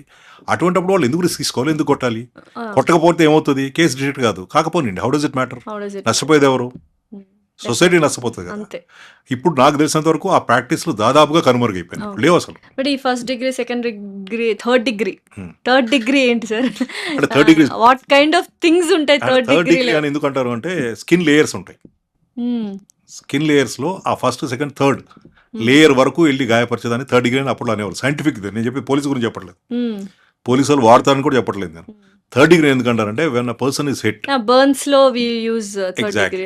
ఈ థర్డ్ డిగ్రీ కూడా అది ఆ గాయం తీవ్రత ఎవరైనా కొట్టినప్పుడు, అది పోలీసే కావక్కర్లేదు, ఎవరిని కొట్టినా కానీ దాని తాలూకా గాయం యొక్క తీవ్రత స్కిన్ లో అంత డెప్త్ వరకు ఇంపాక్ట్ చేస్తే. మీ పోలీస్ డిపార్ట్మెంట్ లో థర్డ్ డిగ్రీ అనేది బాగా ఫేమస్ కదా. ఇప్పుడు ఎక్కడైనా విన్నారు లాస్ట్ 15-20 years ఎక్కడ విన్నారా? చాలా రేర్. తగ్గిపోవడం కారణం ఇది, జనాల్లో అవేర్నెస్ రావడం, వాళ్ళ రైట్స్ వాళ్ళకి తెలిసి ఉంటాం, వాళ్ళకి మీడియా లీగల్ నాలెడ్జ్ పెరగడం, వీటన్నిటితో ఆ క్రూడ్ మెథడ్స్ ఒకప్పుడు ఉండేవి, ఇప్పుడు లేవు. అంటే నేరస్తులు కూడా అంత కరడు కట్టిన నేరస్తులు ఇప్పుడు మనకు కనపట్లేదు ఎక్కడ. ప్యాటర్న్ కూడా మారింది, నేరం చేసే విధానం మారింది. బట్ క్రైమ్ రేట్ ఇప్పుడు ఎలా ఉంది సార్? అంటే మీ సోషల్ మీడియా వచ్చింది, అవేర్నెస్ పెరిగింది కాబట్టి నీ క్రైమ్ రేట్స్ బయటకు వస్తున్నాయి, మాకు తెలుస్తున్నాయి పబ్లిక్కి. You being a police officer from so many years, మీకు అప్పుడు క్రైమ్ రేట్కి ఇప్పుడు క్రైమ్ రేట్కి డిఫరెన్స్ ఏమైనా ఉందా? ప్రజలు ఉన్నప్పటి నుంచి క్రైమ్ ఉంది, రాజుల నాట్లో కూడా ఉంది అప్పట్లో. సో దాని విధానం మారుతుంది, చేసే పద్ధతులు మారుతాయి. కంప్లీట్గా ఏమిటంటే క్రైమ్ ఎరాడికేట్ అయిపోయి జీరోకి వచ్చేసేలాంటి పరిస్థితి ఉండదు. మానవ సమాజం ఉన్నంత కాలము క్రైమ్ ఉంటూనే ఉంటుంది. ఎందుకంటే అది ఒక psychological condition of a person. ఆవేశం, కోపం, ఇవన్నీ కూడా. సో మేము పోలీసు ఏం చేయగలుగుతాం అంటే దాన్ని ఎంత మినిమైజ్ చేయగలుగుతాం, తీవ్రత తగ్గించడం. We can only regulate and minimize crime. కానీ క్రైమ్ని ఎరాడికేట్ చేసేలాంటి సిచ్యువేషన్ ఏది ఉండదు. ఒక రూపంలో పోతే రెండో రూపంలో ఇంకో వస్తుంది. క్రైమ్ చేసే వాళ్ళు ఉంటూనే ఉంటారు, వాళ్ళ పద్ధతులు రూపాలు మార్చుకుని తిరిగి వస్తుంటూ ఉంటారు. So as a police officer మేమేంటంటే to keep it at the lowest, వీలైనంత తక్కువగా ఉంచడము, జరిగినప్పుడు వెంటనే దాన్ని డిటెక్ట్ చేయడం, శిక్షలు పడేలాగా చూస్తే జనాల్లో కొంచెం భయం ఉంటుంది. ఒక తప్పు చేసిన వాడు జైలుకి వెళ్ళి బయటకు రాకపోతే చూసే వాళ్ళందరికీ అరే చేస్తే ఇలా ఉంటుంది కాబట్టి చేయకూడదు అనేలాంటి భయం వస్తుంది. సో ఏదైనా మర్డర్ జరిగినా, రేప్ జరిగినా, కిడ్నాప్ జరిగినా చాలా ఈజీగా పోలీస్ డిపార్ట్మెంట్ని బ్లేమ్ చేసేస్తుంటారు, వీళ్ళు చక్కగా లేరు, సరిగ్గా లేరు. ఆ టైంకి వాడు అక్కడ మర్డర్ చేస్తాడని కానీ, ఆ టైంకి అక్కడ వాడు రేప్ చేస్తాడని కానీ, ఆ టైంకి వాడు అక్కడ కిడ్నాప్ చేస్తాడని కానీ మీకు ఎలా తెలుస్తుంది? తెలియదు కదా. ఎగ్జాక్ట్లీ. కానీ కొన్ని సందర్భాలు ఏమంటామంటే కొన్ని నేరాలు, దొంగతనాలు కావచ్చు, మర్డర్స్ కావచ్చు, విజిబుల్ పోలీసింగ్ పోలీస్ వాళ్ళ పరిసర ప్రాంతాల్లో చాలా క్రైమ్స్ పాట్రోలింగ్ అని చెప్పొచ్చు. కాదు, అంటే చాలా సందర్భాల్లో క్రైమ్ ఎక్కడ జరుగుతుంది, ఐసోలేటెడ్ ఏరియాలో జరుగుతుంది, ఎస్ డెఫినెట్లీ. చీకట్లో జరుగుతుంది. సో మనం వీలైనంత వరకు విజిబుల్ పోలీసింగ్ చేసి పాట్రోలింగ్ ఏరియా మీద డామినెన్సా, ఇన్ఫార్మెంట్ సిస్టమా ఇవన్నీ పెట్టుకోవడం వల్ల ఎంతో కొంత దాన్ని మినిమైజ్ చేయడానికి కూడా అవకాశం ఉంటుంది. కంప్లీట్ మానేలేం. ఎవరు ఎప్పుడు ఎక్కడ వాళ్ళు కూడా చూస్తుంటారు కదా, ఒక నేరం చేసేటప్పుడు ఈ పరిసర ప్రాంతాల్లో పెట్రోలింగ్ ఉందా, పోలీసులు ఉన్నారా, సీసీ కెమెరాలు ఉన్నాయని కూడా చూస్తున్నారు ఇప్పుడు. డెఫినెట్లీ ఈవెన్చువల్లీ అక్కడ దొరికే అవకాశం ఉంది కాబట్టి వాళ్ళ జాగ్రత్త వాళ్ళు పడతారు. స్టిల్ విజిబుల్ పోలీస్కి చాలా చాలా ఇంపాక్ట్ ఉంది. ఫర్ ఎగ్జాంపుల్, ఒక పోలీస్ ఆఫీసర్ డ్యూటీ దిగి ఇంటికి వెళ్ళే క్రమంలో ఆయన ఇంటికి వెళ్ళిపోకుండా దారి లేకుండా ఆగి కూరగాయలు ఉండడానికి ఇంకో దానికి అటువైపు వెళ్తే అప్పుడు ఆయన డ్యూటీలో లేడు. అవును. కానీ అక్కడ నేరం చేద్దామని అక్కడ పరిసర ప్రాంతాల్లో తచ్చాడుతున్న వాళ్ళకి ఏంటంటే, అరే పోలీస్ అని ఇక్కడ ఎందుకున్నా భయం అయితే ఉంటుంది. అవును. గతంలో కొన్నిద్దరు ఆఫీసర్స్ చెప్పేవాళ్ళు, మీరు ఎక్కడికి వెళ్ళినా యూనిఫామ్లో రండి, ఇంటి నుంచి రావడం కూడా యూనిఫామ్లో రండి. ఆ పోలీస్ వెహికల్స్కి స్టిక్కరింగ్ అవన్నీ కూడా అదే ఉద్దేశం. అక్కడ ట్రైన్ వెహికల్ లా కాకుండా పోలీస్ వ్యక్తులు ఏ కారణంగా ఎక్కడికి వెళ్ళినా కూడా పోలీసే కదా. ఇప్పుడు పాము మనిషిలాగా దొంగ కూడా ఎక్కడో భయం ఉంటుంది, తప్పు చేసేవాడికి ఎక్కడో భయం ఉంటుంది. ఈ పోలీస్ ఇక్కడ నుంచి నా కోసం వచ్చాడని వాడు భయపడతాడు. కాబట్టి విజిబుల్ పోలీసింగ్ ఇంపాక్ట్ చాలా ఎక్కువ ఉంటుంది. అంటే ఇప్పుడు సోషల్ మీడియా అందరికీ తెలుసు ఎంత ఫుల్ ఆన్ అయిపోయింది. అయితే ఇప్పుడు ఏదైనా కేసు, చాలా ఇంపార్టెంట్ కేసు, లేకపోతే చాలా ఫేమస్ రినౌన్ కేసు, మర్డర్ కానీ కిడ్నాప్ కానీ జరిగినప్పుడు ప్రతి point to point investigation media ముందు చెప్తూ ఉంటారు చాలామంది, ప్రతి ఒక్కళ్ళు మాట్లాడతారు దాని గురించి. సో అలాంటప్పుడు మీకేమైనా అడ్డంకులు పడుతూ ఉంటాయి ఆ ఇన్వెస్టిగేషన్ అంతా ఓపెన్ అప్ అయిపోయి మీడియాలో అందరూ చెప్పేస్తున్నప్పుడు? అటువైపు ఎవరైతే నేరస్తులు ఉన్నారో వాళ్ళు జాగ్రత్త పడే సూచనలు ఏమైనా ఉంటాయి? కొన్ని సందర్భాల్లో ఉంటాయి. తెలిసి తెలియదని మాట్లాడి, లేదు సీన్లో అక్కడ జరుగుతున్న విషయాలు చేరేస్తే.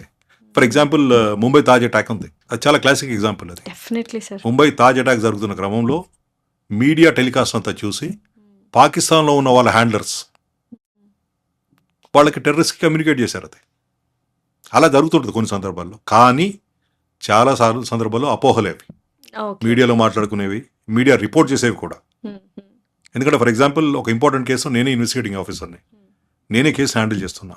నేను క్వశ్చనింగ్ ఇంట్రాగేషన్ అంతా అయిపోయి ఇంటికి వెళ్ళి కాఫీ తాగుతూ టీవీ వైపు చూస్తే టీవీలో స్క్రోలింగ్ వస్తుంటుంది. అక్కడ జరుగుతుందానికి దీనికి ఎక్కడ సంబంధమే కొంతనే ఉండదు. అసలు అది నవ్వుకుంటాం. నవ్వుకుంటారా? కోపం రాదా? How does it matter? ఇప్పుడు నా కేసుని జాగ్రత్తగా డీల్ చేయడము, నిజం రాబట్టడము, దాన్ని ప్రాపర్గా ప్రాసిక్యూట్ చేయడం నాకు ఇంపార్టెంట్. కానీ వాళ్ళు ఎందుకు రాశారు, ఏం రాశారు అనేది అప్రస్తుతం నాకు. అది సో అఫ్కోర్స్ నేను కూడా I come from Osmania journalism department. కొంతమంది మిత్రులతో మాట్లాడితే వాళ్ళు ఏమంటారంటే, అథెంటిసిటీ లేకుండా, పూర్తిగా నిర్ధారించుకోకుండా ఇటువంటి ఇవ్వడం వల్ల కొంచెం ఇబ్బందులు వస్తాయి కదా. ఎందుకు చేస్తారు అంటే, ఈ రోజుల్లో మీడియా అనేది కాంపిటేటివ్ వరల్డ్ అయిపోయింది. ఎవరు ముందు రిపోర్ట్ చేస్తారు అనేది చాలా ఇంపార్టెంట్. అండ్ ఎవరు ఎంత ఆసక్తికరమైన న్యూస్ బయట పెడతారు. ఆసక్తి అంటే యూ కెన్ యాడ్ ఆల్వేస్, దానిలో ఆబ్వియస్లీ యాడ్ ఆన్స్ ఎక్కువ ఉంటాయి. స్పైసీగా ప్రెజెంట్ చేయడం కాకుండా నేనేమంటాను, ఎందుకు హాఫ్ బేక్డ్ న్యూస్ లేదు అథెంటిక్ కాన్ న్యూస్ ఎందుకు మీరు టెలికాస్ట్ చేస్తారు, లేకపోతే రాస్తారు అన్న సందర్భంలో కొంతమంది మిత్రులు ఏం చెప్తారంటే, ఇట్స్ అ కాంపిటేటివ్ వరల్డ్. అది వేరే పేపర్ వాళ్ళు, వేరే టీవీ వాళ్ళు మేము చూపించకపోతే మేము వెనకబడిపోతాము, మా మేనేజ్మెంట్ మేము కూడా బాధ్యులం అవుతాము. డెఫినెట్లీ. కాబట్టి ఎంతో కొంత మనకు తెలిసిన కాడికి, అదే 100% అయిపోయింది పర్ఫెక్ట్ అని కాదు, రిపోర్ట్ చేయకుండా అది అన్అవాయిడబుల్ సిచ్యువేషన్. అది ఎవరికైనా అది ప్రొఫెషనల్ వృత్తిపరమైనటువంటి సమస్య. అది మాకు ఇంకెవరినో దాన్ని ఇన్వెస్టిగేషన్ హ్యాంపర్ చేయాలని కానీ, ఇంకెవరినైనా ఇబ్బంది పెట్టాలని కానీ అవన్నీ ఉండవు. సో వృత్తిపరంగా మాకుండే ఛాలెంజెస్ కాంపిటీషన్లో కొన్ని సందర్భాల్లో సార్, ఒక 5 to 10 years back crime pattern కానీ, క్రైమ్ ఏదైతే మెథడ్ ఉంటుందో అది చాలా డిఫరెంట్గా ఉండేది, వెరీ నార్మలైజ్డ్ ఉండేది. ఇప్పుడు ఏమైందంటే చాలా తెలివిగా చేయడము, అండ్ క్రైమ్ రేట్ అంటే మోటివ్ కూడా చాలా డిఫరెంట్గా ఉంటుంది. ఫర్ ఎగ్జాంపుల్, పెళ్ళి కాబోయే హస్బెండ్ని తోసేయడము, సియా గోయల్. సో ఈ కైండ్ ఆఫ్ డిఫరెంట్ ప్యాటర్న్ చూస్తున్నాం కదా, మెథడ్ కానీ మోటివ్ కానీ. ఎందుకు ఇలాంటి సిచ్యువేషన్స్ వచ్చాయి అంటే ఏమంటారు?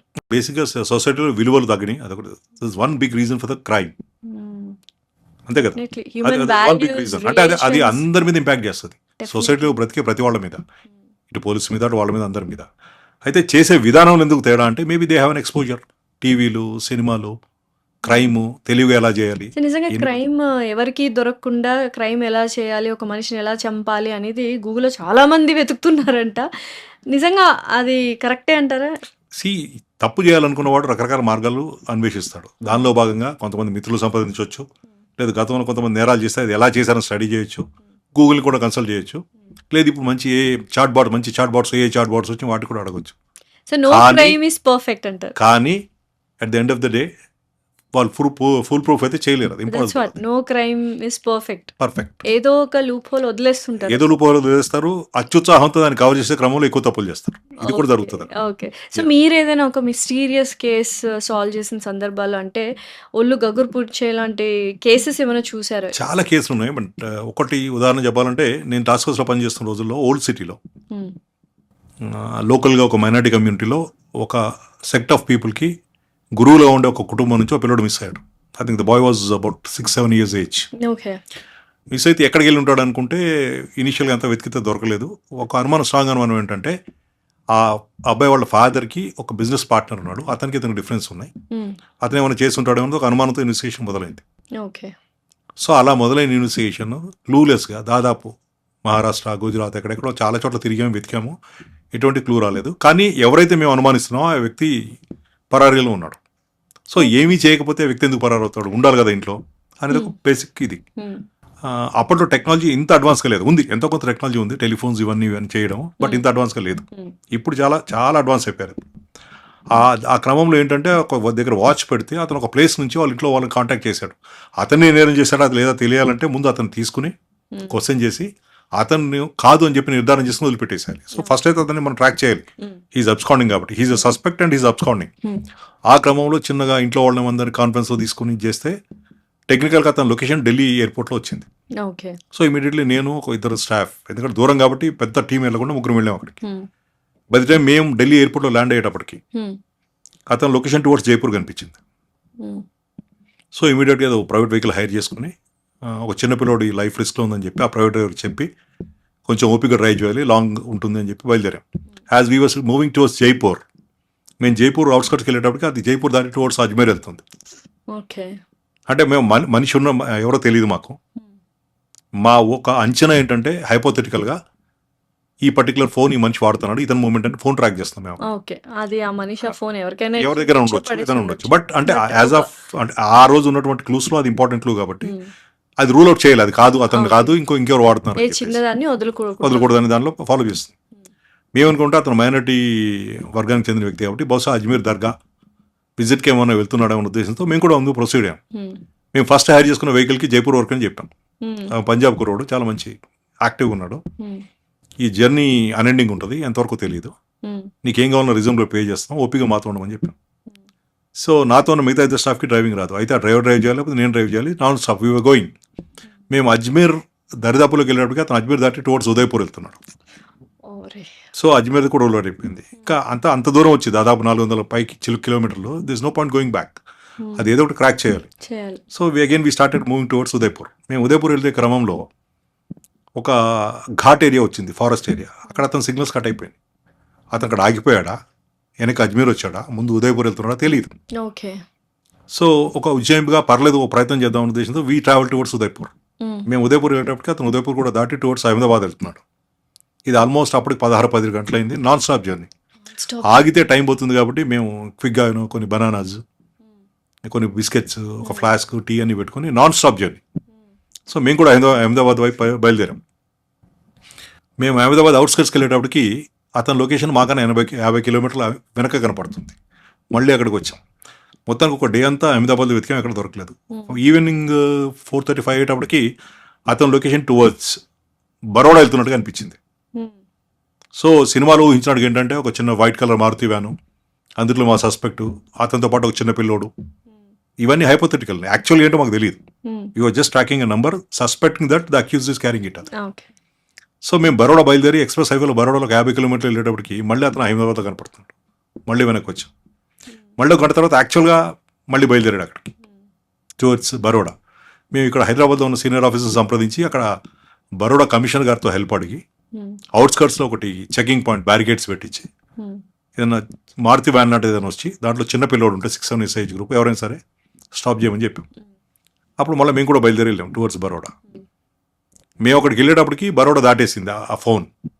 అక్కడ లోకల్ పోలీసుతో మాట్లాడితే ఏ వెహికల్ రాలేదు, ఎవరు మాకు సస్పిషియస్ కనపడలేదు అన్నారు. దాన్ని బరోడా అక్కడ క్రాస్ అయ్యి అవన్నీ చెక్ పోస్ట్ క్లోజ్ చేసుకున్నాం. Again he was traveling towards Surat వెళ్ళే క్రమంలో మేము కూడా మళ్ళీ ఫాలో అయ్యాం. అయ్యి ఒక 40-50 కిలోమీటర్స్ బరౌచ్ అనే ప్లేస్కి వెళ్ళిన తర్వాత చూస్తే అతను మాకన్నా ఒక 20 కిలోమీటర్ వెనకాల ఆగాడు. ఓకే. ఫోన్ ఆగింది, టు బి వెరీ స్పెసిఫిక్. మనిషి ఎవరో తెలియదు మాకు. అప్పుడు నాతో ఉన్న ఒక స్మార్ట్ స్టాఫ్ ఏమనంటే లొకేషన్ చూసాం అతనిది. అది ఏదైతే ఆగిందో ఆ లొకేషన్లో అన్ని దాబాలు ఉన్నాయి. దాదాపు ఈవినింగ్ 7:30-8 ప్రాంతం అది. ఓకే. సో మేమందరం కూర్చొని ఇంటర్లో డిస్కషన్లో ఏమనుకున్నాం అంటే కనుక అతను సొంత వెహికల్ అయితే కనుక ఆ టైంకి అక్కడ ఆగాల్సిన అవసరం లేదు. అహ్మదాబాద్ నుంచి బరోడా నుంచి టువర్డ్స్ ముంబై వెళ్ళే బస్సులన్నీ కూడా 7:30-8:30 ప్రాంతం అక్కడ ఆగి భోజనం చేస్తారు. సో మనం అనుకుంటున్నట్టుగా ఇది this not a Maruti van, ఇది బస్ ఏదైనా అయి ఉండే, లగ్జరీ బస్ లాంటిది ఏదైనా అయి ఉంటుంది ఓకే. అనుకున్నాం. ఎందుకంటే అక్కడ ఆగారు భోజనం కాబట్టి, ఒక లాజికల్ కంక్లూజన్. సో అప్పుడు ఏం చేయగలుగుతాం, మేము బరౌచ్లో ఒక హైవే టోల్ ట్యాక్స్ పాయింట్ దగ్గరికి వెళ్ళి ఆ స్టాఫ్ని అసిస్టెన్స్ అడిగి మేము ముగ్గురే ఉన్నాం. మాతో పాటు దాదాపు 1.5 డే ప్రయాణం చేసిన ప్రైవేట్ డ్రైవర్ కూడా సగం పోలీసుగా మారాడు అప్పటికి. మాతో పాటు మేము నలుగురం ఆ స్టాఫ్ హెల్ప్ తీసుకుని ఒక 200 మీటర్ల దూరంలో అన్ని బస్సెస్ని, లారీస్ని మిగతా వీళ్ళకి సపరేట్ చేసి హైవేలో వెళ్ళే లాంగ్ టర్మ్ లగ్జరీ బస్సెస్ అనేది ఒక గేట్లోకి తీసుకున్నాం. ఓకే. అది నాలుగు విడిగిపోయి మా అక్కడ ఉన్న లోకల్ స్టాఫ్ని హెల్ప్ తీసుకుని we were checking the buses. మొత్తానికి 20-30 బస్సులు చెక్ చేశాక ఒక బస్సులో ఒక వ్యక్తి అనుమానాస్పదంగా, అంటే మాకు కావాల్సిన ఏజ్ గ్రూప్లో ఆ డిస్క్రిప్షన్తో ఒక వ్యక్తి. ఇప్పుడు ఒక బస్ ఎక్కి చూస్తే దాంట్లో 50 మంది ఉంటారు. 50 మందిలో పిల్లలతో మాకు అవసరం లేదు, విమెన్తో మాకు అవసరం లేదు, ఓల్డ్ ఏజ్లతో మాకు అవసరం లేదు. సో ఇట్లా బస్సును ఒకసారి స్కాన్ చేస్తే ఉన్న 50 మందిలో 10-12 మంది అనుమానితులు ఉంటారు. ఆ 10-12 మందిని కొంచెం కరెక్ట్గా చెక్ చేసుకుంటే అయిపోతుంది. ఇది టఫ్ టాస్క్ అది. అంటే దాదాపుగా గడ్డివాములో సూది వెతికినట్టుగా ఉంటుంది. ఒక స్టేజ్లో మా ఆఫీసర్స్ అన్నారు, ఏంటి ఎంతసేపు అట్లా ఇక గ్రోపింగ్ ఇన్ ద డార్క్, అది ఐ డోంట్ థింక్ ఇది వర్కౌట్ అవుతుంది అనిపించలేదు, వచ్చేసాను అన్నారు. కానీ అంత దూరం ప్రయాణం చేసి అంత ప్రయత్నం చేసి వెనక రావడం మాకు ఇష్టం లేదు. So eventually we got the fellow. ఆ ఫోన్ డైల్ చేసి చూస్తే ఫోన్ దొరికింది అతని దగ్గర. మనిషి కూడా మేము అనుకున్న మనిషి. అతను ఇమీడియట్గా గుర్తుపట్టడం కారణం ఏంటంటే అతని భాష టిపికల్ హైదరాబాద్ దక్కనీ లాంగ్వేజ్లో సమాధానాలు చెప్తున్నాడు. ఈజ్ హైదరాబాద్. సో ఇమీడియట్గా మేము వాళ్ళకంతా థ్యాంక్స్ చెప్పి వెహికల్ పక్క తీసుకుని అతని ఐడెంటిటీ ఎస్టాబ్లిష్ చేసుకున్నాం. నేను పలానా, మీరు వెతుకుతున్న వ్యక్తి నేనే, నాది హైదరాబాదే అని చెప్పాడు. చెప్పిన తర్వాత మరి పిల్లోడు ఎక్కడ ఉన్నాడంటే నాకేం తెలుసు సార్. ఏమేడు పిల్లోడు అంటే నాకు పిల్లోడికి నాకు సంబంధం లేదు సార్, నేను కేసు చేయలేదు అసలు, అందరు నన్ను అనుమాన పడుతున్నారు కాబట్టి భయంతో నేను పారిపోయాను, అంతే తప్ప నాకు ఆ పిల్లోడితో సంబంధం లేదు అన్నాడు. సరే ఇంకా అక్కడ ఏం చేయాలి, అక్కడ ప్రాపర్ ఇంట్రాగేషన్ కూడా అవకాశం లేదు. తీసుకొచ్చారు మళ్ళీ. అక్కడ నుంచి వెనక్కి వెళ్ళాలంటే దాదాపు మళ్ళీ 40 గంటలు వెనక్కి ఢిల్లీ ప్రయాణం చేయాలి. ఈ వెహికల్ ఢిల్లీది. అక్కడ నుంచి వేరే ఎయిర్ కనెక్టివిటీ కానీ ట్రైన్ కనెక్టివిటీ కానీ ఇమీడియట్గా లేదు, ఉన్న ఇంతమంది రావడానికి అవకాశం లేదు. So then we thought no, ఇక్కడ ఇంత దూరం వచ్చాం, ఆ డ్రైవర్ని కన్విన్స్ చేసి వయా మహారాష్ట్ర హైదరాబాద్ వెళ్ళిపోదాం ఇట్లాగే మనం బరౌచ్ నుంచి. తిరిగి వెళ్ళేటప్పుడు నీకు 2 స్పేర్ డ్రైవర్లు ఇస్తాం, తిరిగి వెళ్తాను ఢిల్లీకి, నీకు హైదరాబాద్ చూపిస్తామని చెప్పి కన్విన్స్ చేసి అతను తీసుకొచ్చి ఇక్కడికి వచ్చాక ఇంట్రాగేట్ చేసాం.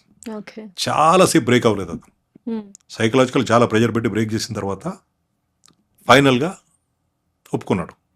ఆ పిల్లోని తీసుకెళ్ళింది నేనే. ఎక్కడున్న పిల్లోడు అంటే ఏ రోజైతే నేను కిడ్నాప్ చేశానో అదే రోజు చనిపోయాడు. చాలా ఇంపార్టెంట్ సెన్సేషనల్ కేసు, కష్టపడ్డాము, బ్రేక్ చేసాము, but we could not save the child. Most sensational కేసుని బ్రేక్ చేసామన్న తృప్తితో పాటు పిల్లోడిని కాపాడలేకపోయామన్న అసంతృప్తి, బాధ కూడా ఉంది అక్కడ. మా చేతిలో ఏం లేదు, ఎందుకంటే very day when the boy was kidnapped, ఆ పిల్లోడు గట్టిగా అల్లరి చేస్తుంటే నోరు మూస్తే ఆ క్రమంలో వీడేమంటాడంటే అక్యూజ్డ్ అతను చంపాలని నా ఉద్దేశం కాదు, వాళ్ళ ఫాదర్ మీద ప్రెజర్ పెడదామని తీసుకున్నాను నేను, డబ్బు లావాదేవీలు అనుకోకుండా అతను చంపాల్సి వచ్చింది, నోరు మూసేసి చనిపోయాడు.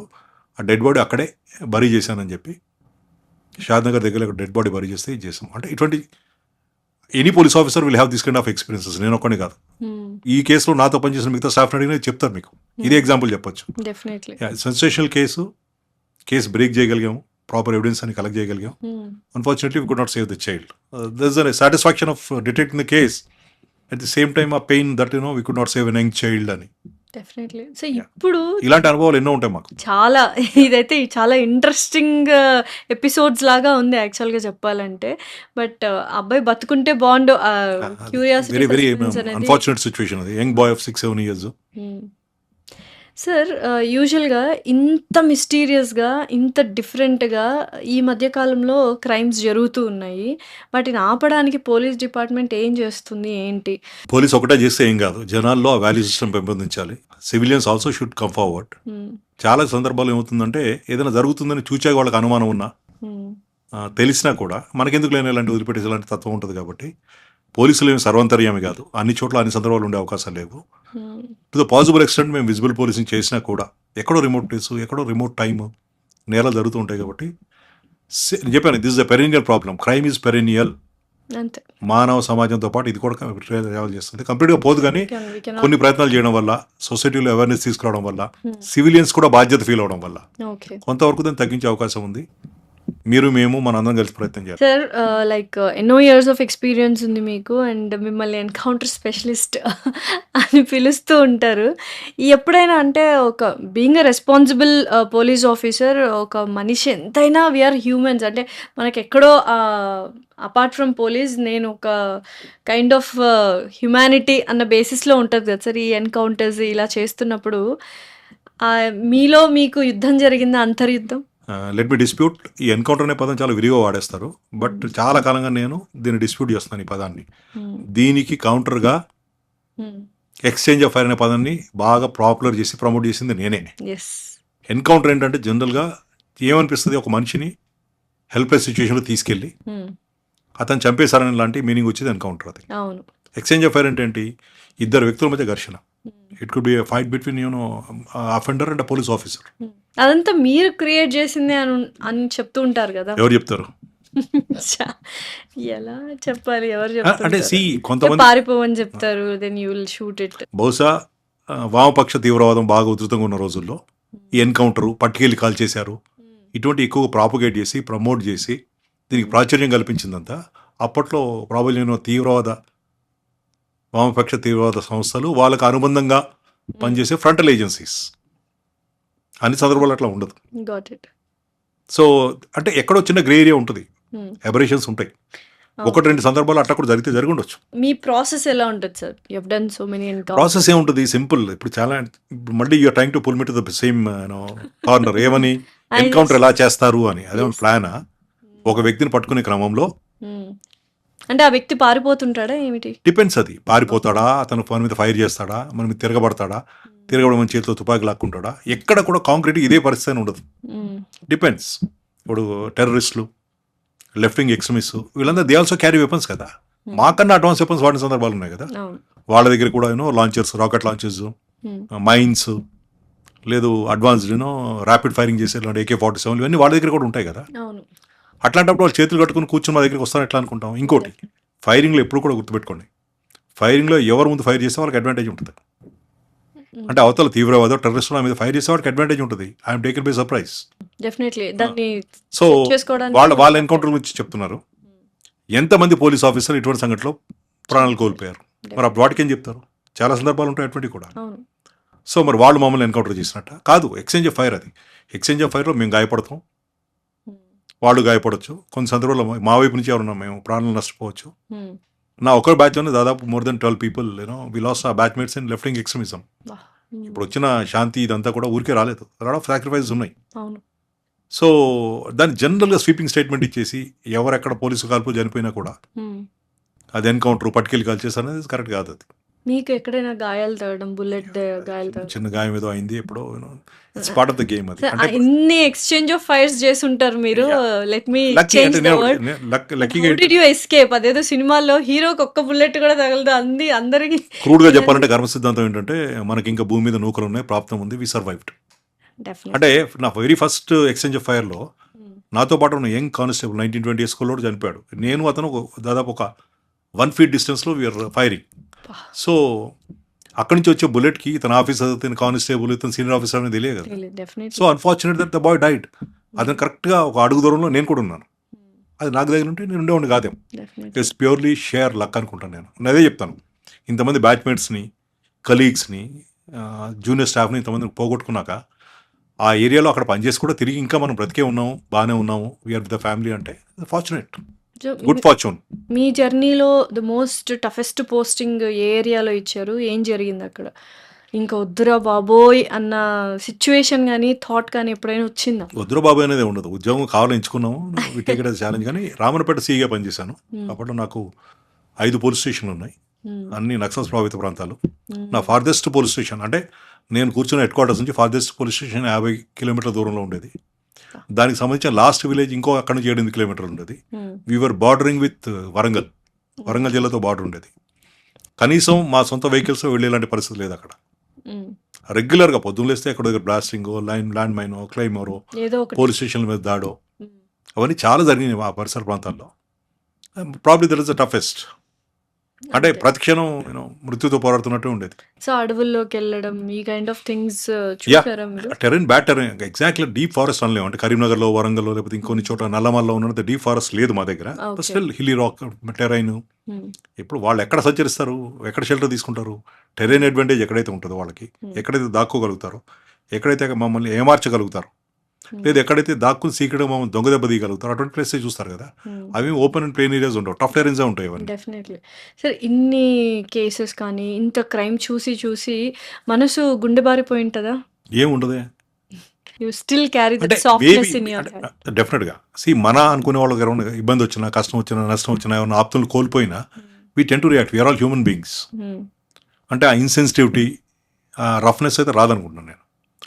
When we deal with the crime మేము చాలా కొంచెం హార్ష్గానే ఉంటాం మేము. ఓకే. మీరు అన్నారు కదా అంతర్మదనం ఉంటుందా, అదా ఇదా అని చెప్పి అడిగారు కదా. ఏదైనా యెస్. అంటే మీలో కాదు, మీరు అడిగిన క్వశ్చన్ వేరు. అంతర్యం ఎవరైనా మనిషిని మీరు కావాలని డెలిబరేట్గా ఎన్కౌంటర్ చేసేటప్పుడు ఏమన్నా ఎన్‌కౌంటర్ ఆలోచిస్తారా అని. చేసినప్పుడు. అటువంటి సందర్భాలు ఏమి ఉండవు.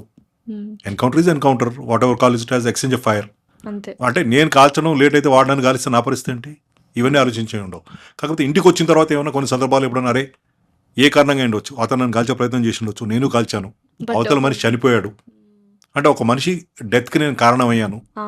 అనేలాంటి అంతర్మాత్రం ఏమైనా ఉంటుంది. నాకైతే ఇప్పుడు at least as for as I'm concern నాకు ఎప్పుడు లేదు అది. ఎందుకంటే నేను కాల్చకపోతే అతను కలిసి నేను పోతాను ఒకటి. హ్మ్. అతను నివారించకపోతే చేతిలో తుపాకు ఉన్న వ్యక్తి ఇంకా చాలామంది ప్రాణాలు తీసే అవకాశాలు ఉంటాయి. ఓకే. సో అట్లాంటివి ఈ సెన్సిటివిటీస్ అన్నిటికీ ఒక వృత్తి ఎంచుకున్న తర్వాత ఇటువంటి ప్రొఫెషనల్ హజార్డ్స్ ఉంటాయి. హ్మ్. అంటే నా చుట్టూ ఉండే వాళ్ళకు ఉంటుందేమో భయం, హ్మ్. నాకుండే అవకాశం లేదు. ఉంటే మనం ఆ పని చేయలేము మనం అసలు. ఓకే. చాలా సందర్భాల్లో నా ఫ్రెండ్స్ ఏం అడిగేవాళ్ళు అంటే అరే ఆ టఫ్ టెరెన్లో ఆ ఏరియాలో ఎందుకు ప్రయత్నం చేసుకుని కొంచెం ప్లెయిన్ ఏరియాకి ఎక్కడికైనా వచ్చేయచ్చు కదా, హ్మ్. అక్కడ ఇబ్బంది కదా అంటే నేను అడిగేవాడిని ఈ పని నేను చేయకపోతే నేను ట్రాన్స్ఫర్ వస్తాను, ఇంకెవరెవరో నా చేస్తారు. ప్లేస్లో ఇంకో ఆఫీసర్ వస్తారు కదా, వాళ్ళకు కూడా మీలాంటి మిత్రులు, అమ్మ నాన్న, ఫ్యామిలీ వీళ్ళందరూ ఉంటారు కదా, నాకుండే రిస్క్ వాళ్ళకు కూడా ఉంటుంది కదా. హ్మ్. ఎవరో ఒకళ్ళు ఈ పని చేయాల్సిందే కదా.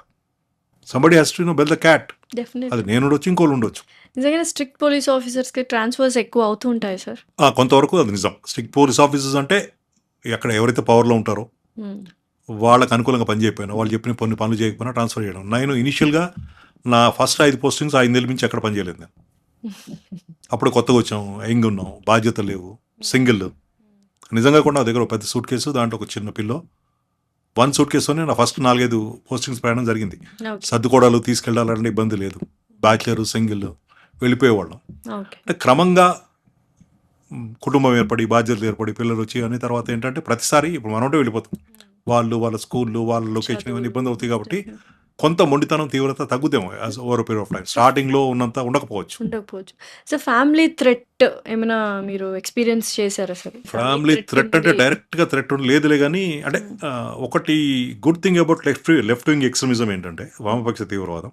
వాళ్ళు పోలీసు వాళ్ళు చాలామంది పెద్ద పెద్ద పోలీస్ ఆఫీసర్ని చంపారు, పెద్ద పెద్ద ల్యాండ్ మైన్స్, క్లెయిమోర్ మైన్స్ అన్నీ చేశారు. వి లాస్ సో మెనీ పీపుల్. కానీ ఎప్పుడు కూడా వాళ్ళు ఫ్యామిలీ జోలికి రాలేదు. ఓకే. ఒకటి సైద్ధాంతికంగా దానికి వాళ్ళు వ్యతిరేకమై ఉండొచ్చు, లేదు వాళ్ళకు కూడా ఫ్యామిలీస్ ఉంటాయి కదా. సార్ యూజువల్‌గా ఏదైనా టఫెస్ట్ కేసెస్ వచ్చినప్పుడు పోలీస్ డిపార్ట్‌మెంట్ నుంచి సీఐడీకెళ్తాయని విన్నాను.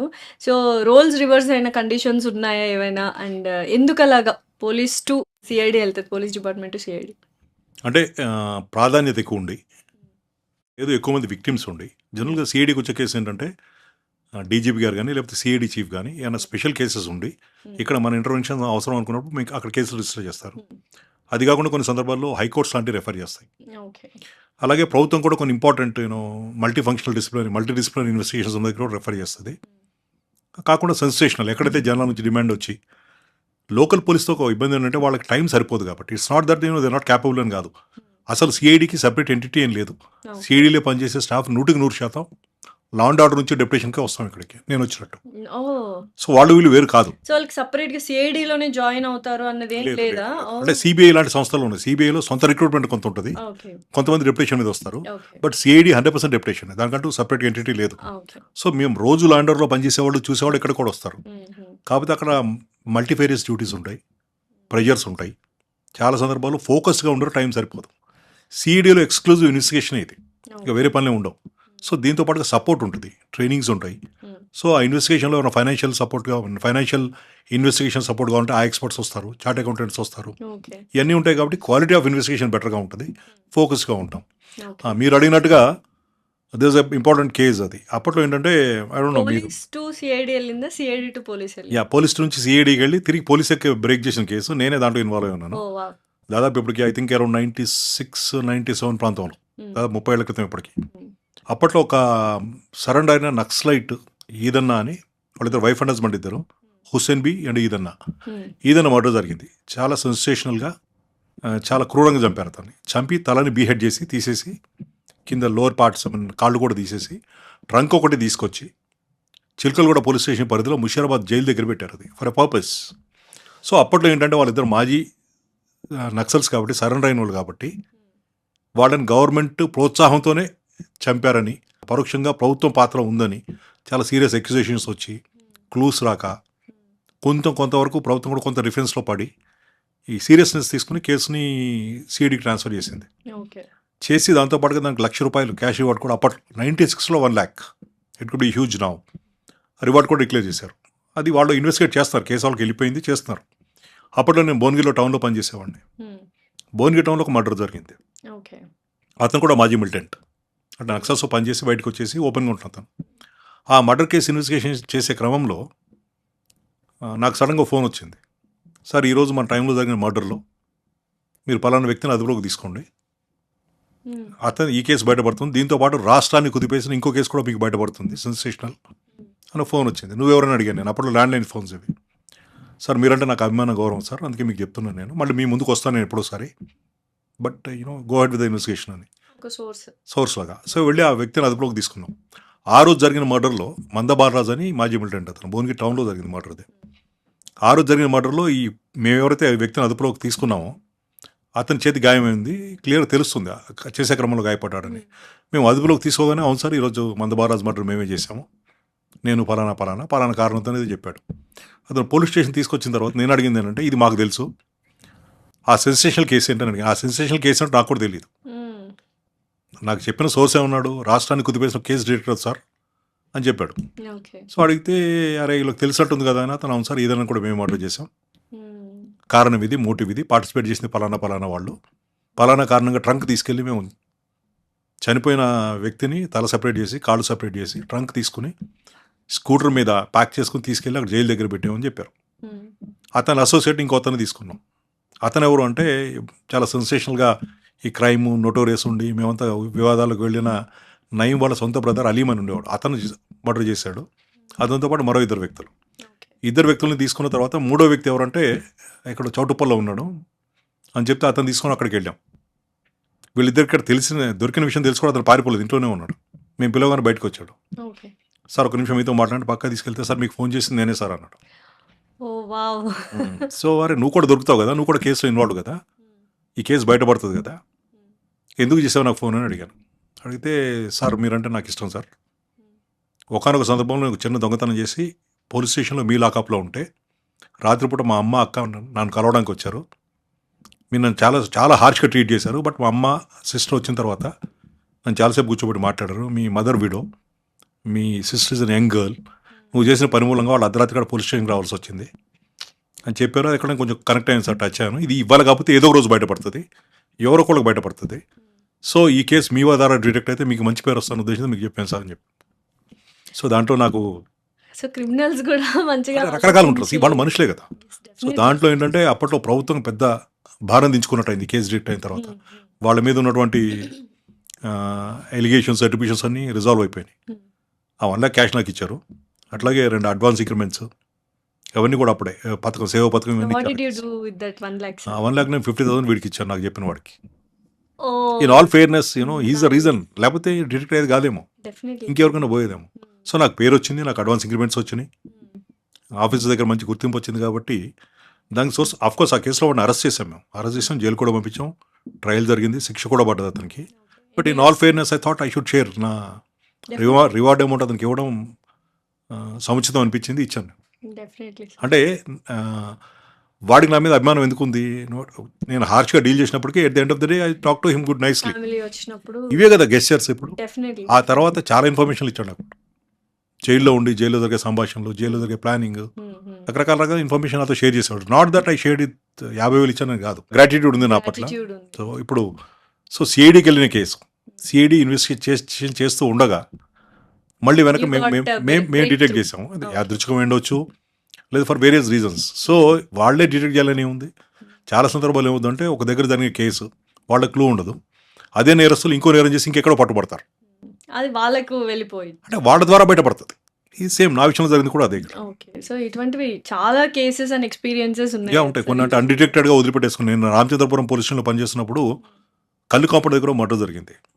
అతని బ్యాక్గ్రౌండ్ చాలా సాఫ్ట్, ఎవరితో గొడవలు కానీ ఎవరన్నా అతను చంపే అవకాశం కానీ ఏం లేవు. మోటివ్ కానీ ఏమీ లేదు. ఎంత విధాల ప్రయత్నం చేసాం, we could not detect the case. చంపడం అంటే like it is a murder. Murder, it's a murder, క్లియర్గా మర్డర్ ఎస్టాబ్లిష్ అయింది. But we could not release. ఇంట్లో వాళ్ళతో మాట్లాడాము, బంధువులతో స్నేహితులతో మాట్లాడాము, ఎవరికి అతనితో గొడవలు లేవు, ఎవరు చంపాల్సిన అవసరం లేదు, అసలు మోటివ్ లేదు దానికి.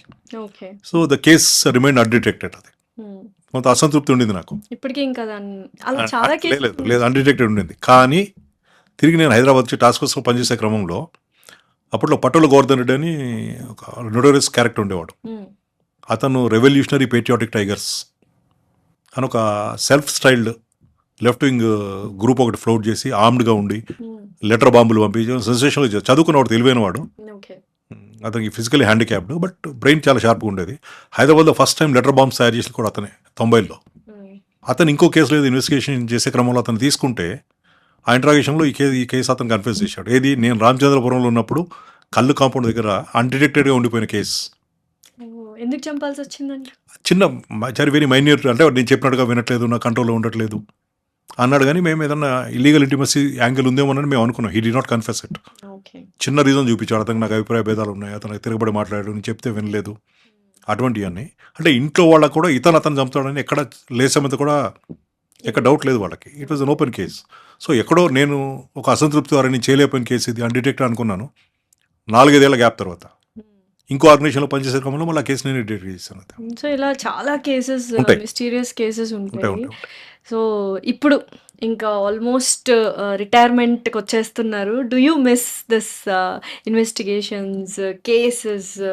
ఇంత అంటే ప్రభుత్వ ఉద్యోగంలో చేరిన తర్వాత it could be police or it could be any other organisation, retirement అనేది ఇన్ఎవిటబుల్.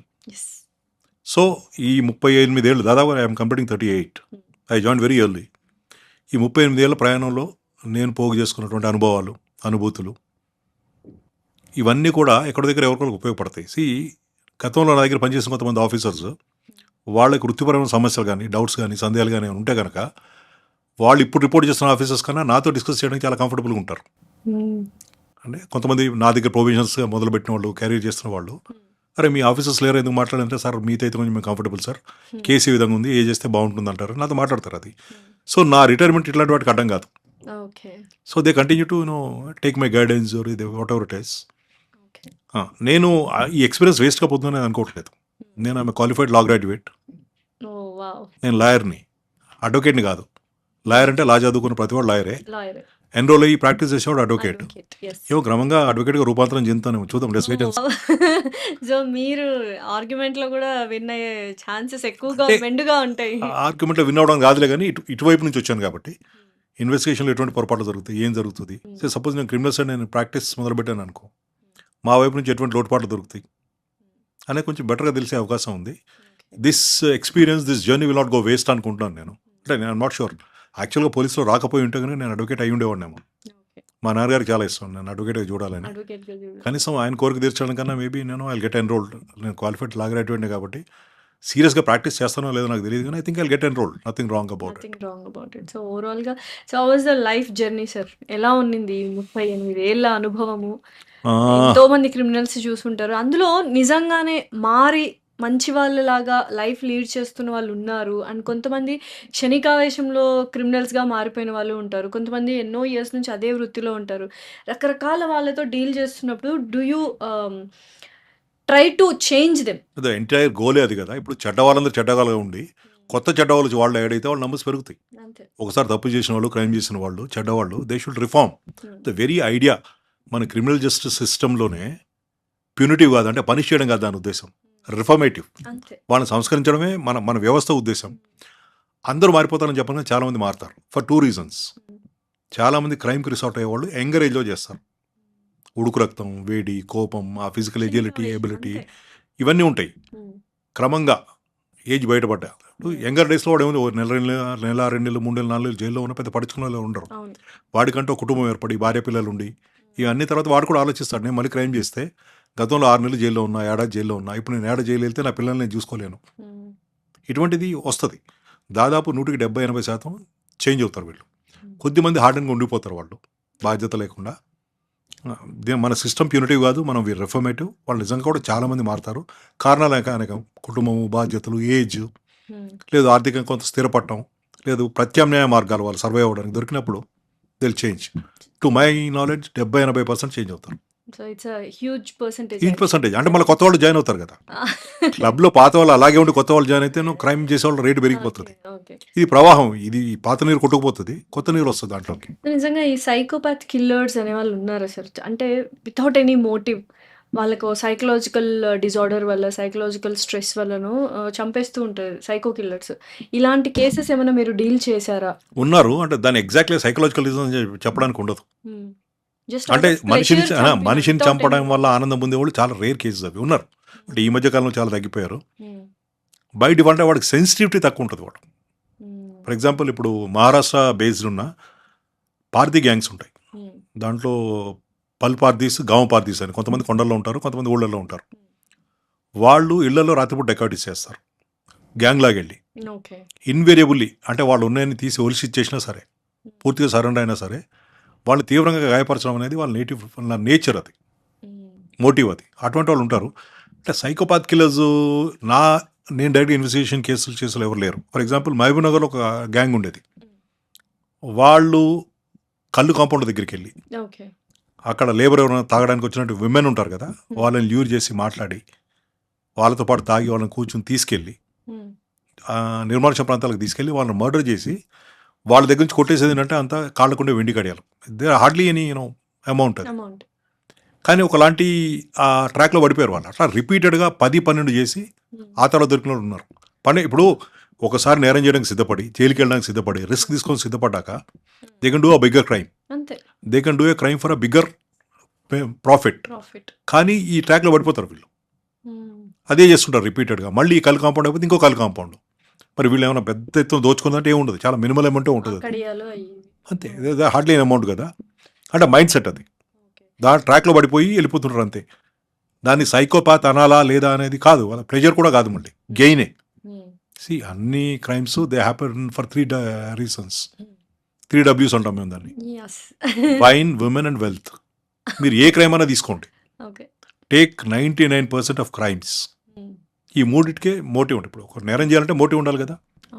ఆ మోటివ్ ఏముంటుంది? వైన్, దాని influence, women, sexual jealousies, wealth gain. Wealth అంటే ఏంటి? పెద్ద కోట్ల రూపాయలు ఉండక్కర్లేదు. అన్ని ప్రాపర్టీ రిలేటెడ్ అఫెన్సెస్ వెల్త్ రిలేటెడే కదా. మీరు ఏ అఫెన్స్ అయినా తీసుకుని చూడండి, దాని 99% అఫెన్సెస్లో కారణాలు ఈ మూడే ఉంటాయి. సో ఇప్పుడు చాలా మంది క్రైమ్స్ చేస్తూ ఉన్నారు, వాళ్ళకి ఎందుకు అర్థం కాదు సార్? అంటే ఆవేశంలో చంపేయడం వల్ల, ఈ కైండ్ ఆఫ్ విమెన్ కోసమో వెల్త్ కోసమో, తర్వాత కంపల్సరీ శిక్ష అనేది ఒకటి ఉంటుంది, you have to go through a lot అన్న విషయాన్ని ఎందుకు మర్చిపోతున్నారు? మనం అవేర్నెస్ క్రియేట్ చేయలేకపోతున్నామా? ఇటువంటి శిక్షలు ఉన్నాయి, ఇటువంటి లాస్ ఉన్నాయి, లేదా మనం ఎక్కడో మిస్కమ్యూనికేషన్ చేస్తున్నామా? ఎటు నుంచైనా మనం తప్పించుకునే అవకాశం కల్పించవచ్చు అని. మీ ప్రశ్నలోనే సమాధానం కూడా ఉంది. క్షణికావేశం అన్నారు. ఆవేశంలో ఉన్నవాడికి ఆలోచన ఉండదు. That could be one reason. చాలా ప్లాన్ చేసి మర్డర్ లేదు, that could be one reason. ఆవేశంలో చేయడం, చేసే విధానం కోల్డ్ బ్లడెడ్ ఏదైతే అంటామో, కూల్గా చేసేది. చాలామంది నేరస్తులు ఏమనుకుంటారంటే చేసి తప్పించుకోగలుగుతాము, చాలా తెలివిగా చేస్తున్నాము, స్మార్ట్గా చేస్తున్నాము, we are not leaving any traces, evidence అనే ఒక అపోహలో బ్రతికి చేస్తారు, which is not correct. Eventually it will come out. మాకు బేసిక్ ట్రైనింగ్లో చెప్తారు, లోకార్ట్స్ ప్రిన్సిపల్ ఆఫ్ ఎక్స్చేంజ్ అని చెప్తారు. అంటే ఒక వ్యక్తి ఒక వ్యక్తితో కానీ ఇంకో ప్లేస్తో కానీ కాంటాక్ట్ అయితే దే లీవ్ ట్రేసెస్. నేను గోడకు తగిలితే దాని కలర్ నా షర్ట్ అంటుంది, నా షర్ట్ కలర్ అక్కడ అంటుంది, నేను ఇక్కడ చేయి పెట్టి వెళ్తే నా ఫింగర్ ప్రింట్స్ ఉంటాయి.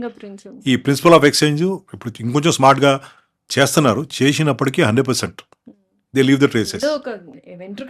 ఏదో ఒకటి ఉంటుంది. అది కాకుండా ఇప్పుడు టెక్నాలజీ ఏంటి, ఒక వ్యక్తి ఒక దగ్గరికి వెళ్ళాడు అంటే అతను అక్కడ కనుక్కోవడానికి 100 రకాల మీన్స్ ఉన్నాయి. కొన్ని టెక్నికల్ విషయాలు I don't want to Yes. Openly discuss it. అది Yes, definitely. టెక్నాలజీ అడ్వాన్స్ అయిన తర్వాత it's almost next to impossible to leave the place without leaving the traces. Finally it's was wonderful conversation with you sir. ఇంకా bold అని విషయాలు మాట్లాడుకోవాలి. Will do another podcast as well. Maybe October తర్వాత నేను కొంచెం లీజర్గా ఉంటానేమో. ఉంటారు అప్పుడు ఇంకొంచెం ఇంకొంచెం లీజర్ టైం ఉంటుంది. స్వేచ్ఛగా మాట్లాడొచ్చు. ఆఫ్ కోర్స్ ఇప్పుడు మాట్లాడడానికి కొన్ని పరిమితులు ఉంటాయి. కొన్ని కాంట్రవర్షియల్ విషయాల జోలికి వెళ్ళలేము. అప్పుడు కొంచెం ఇంకా బెటర్గా కంఫర్టబుల్గా డిస్కస్ చేయగలుగుతాము. Let's wait and see. Definitely, sir. Thank you so much for It was coming wonderful here. talking to you, Thank you, sir. sharing my views. Thank you once again. Thank you, sir.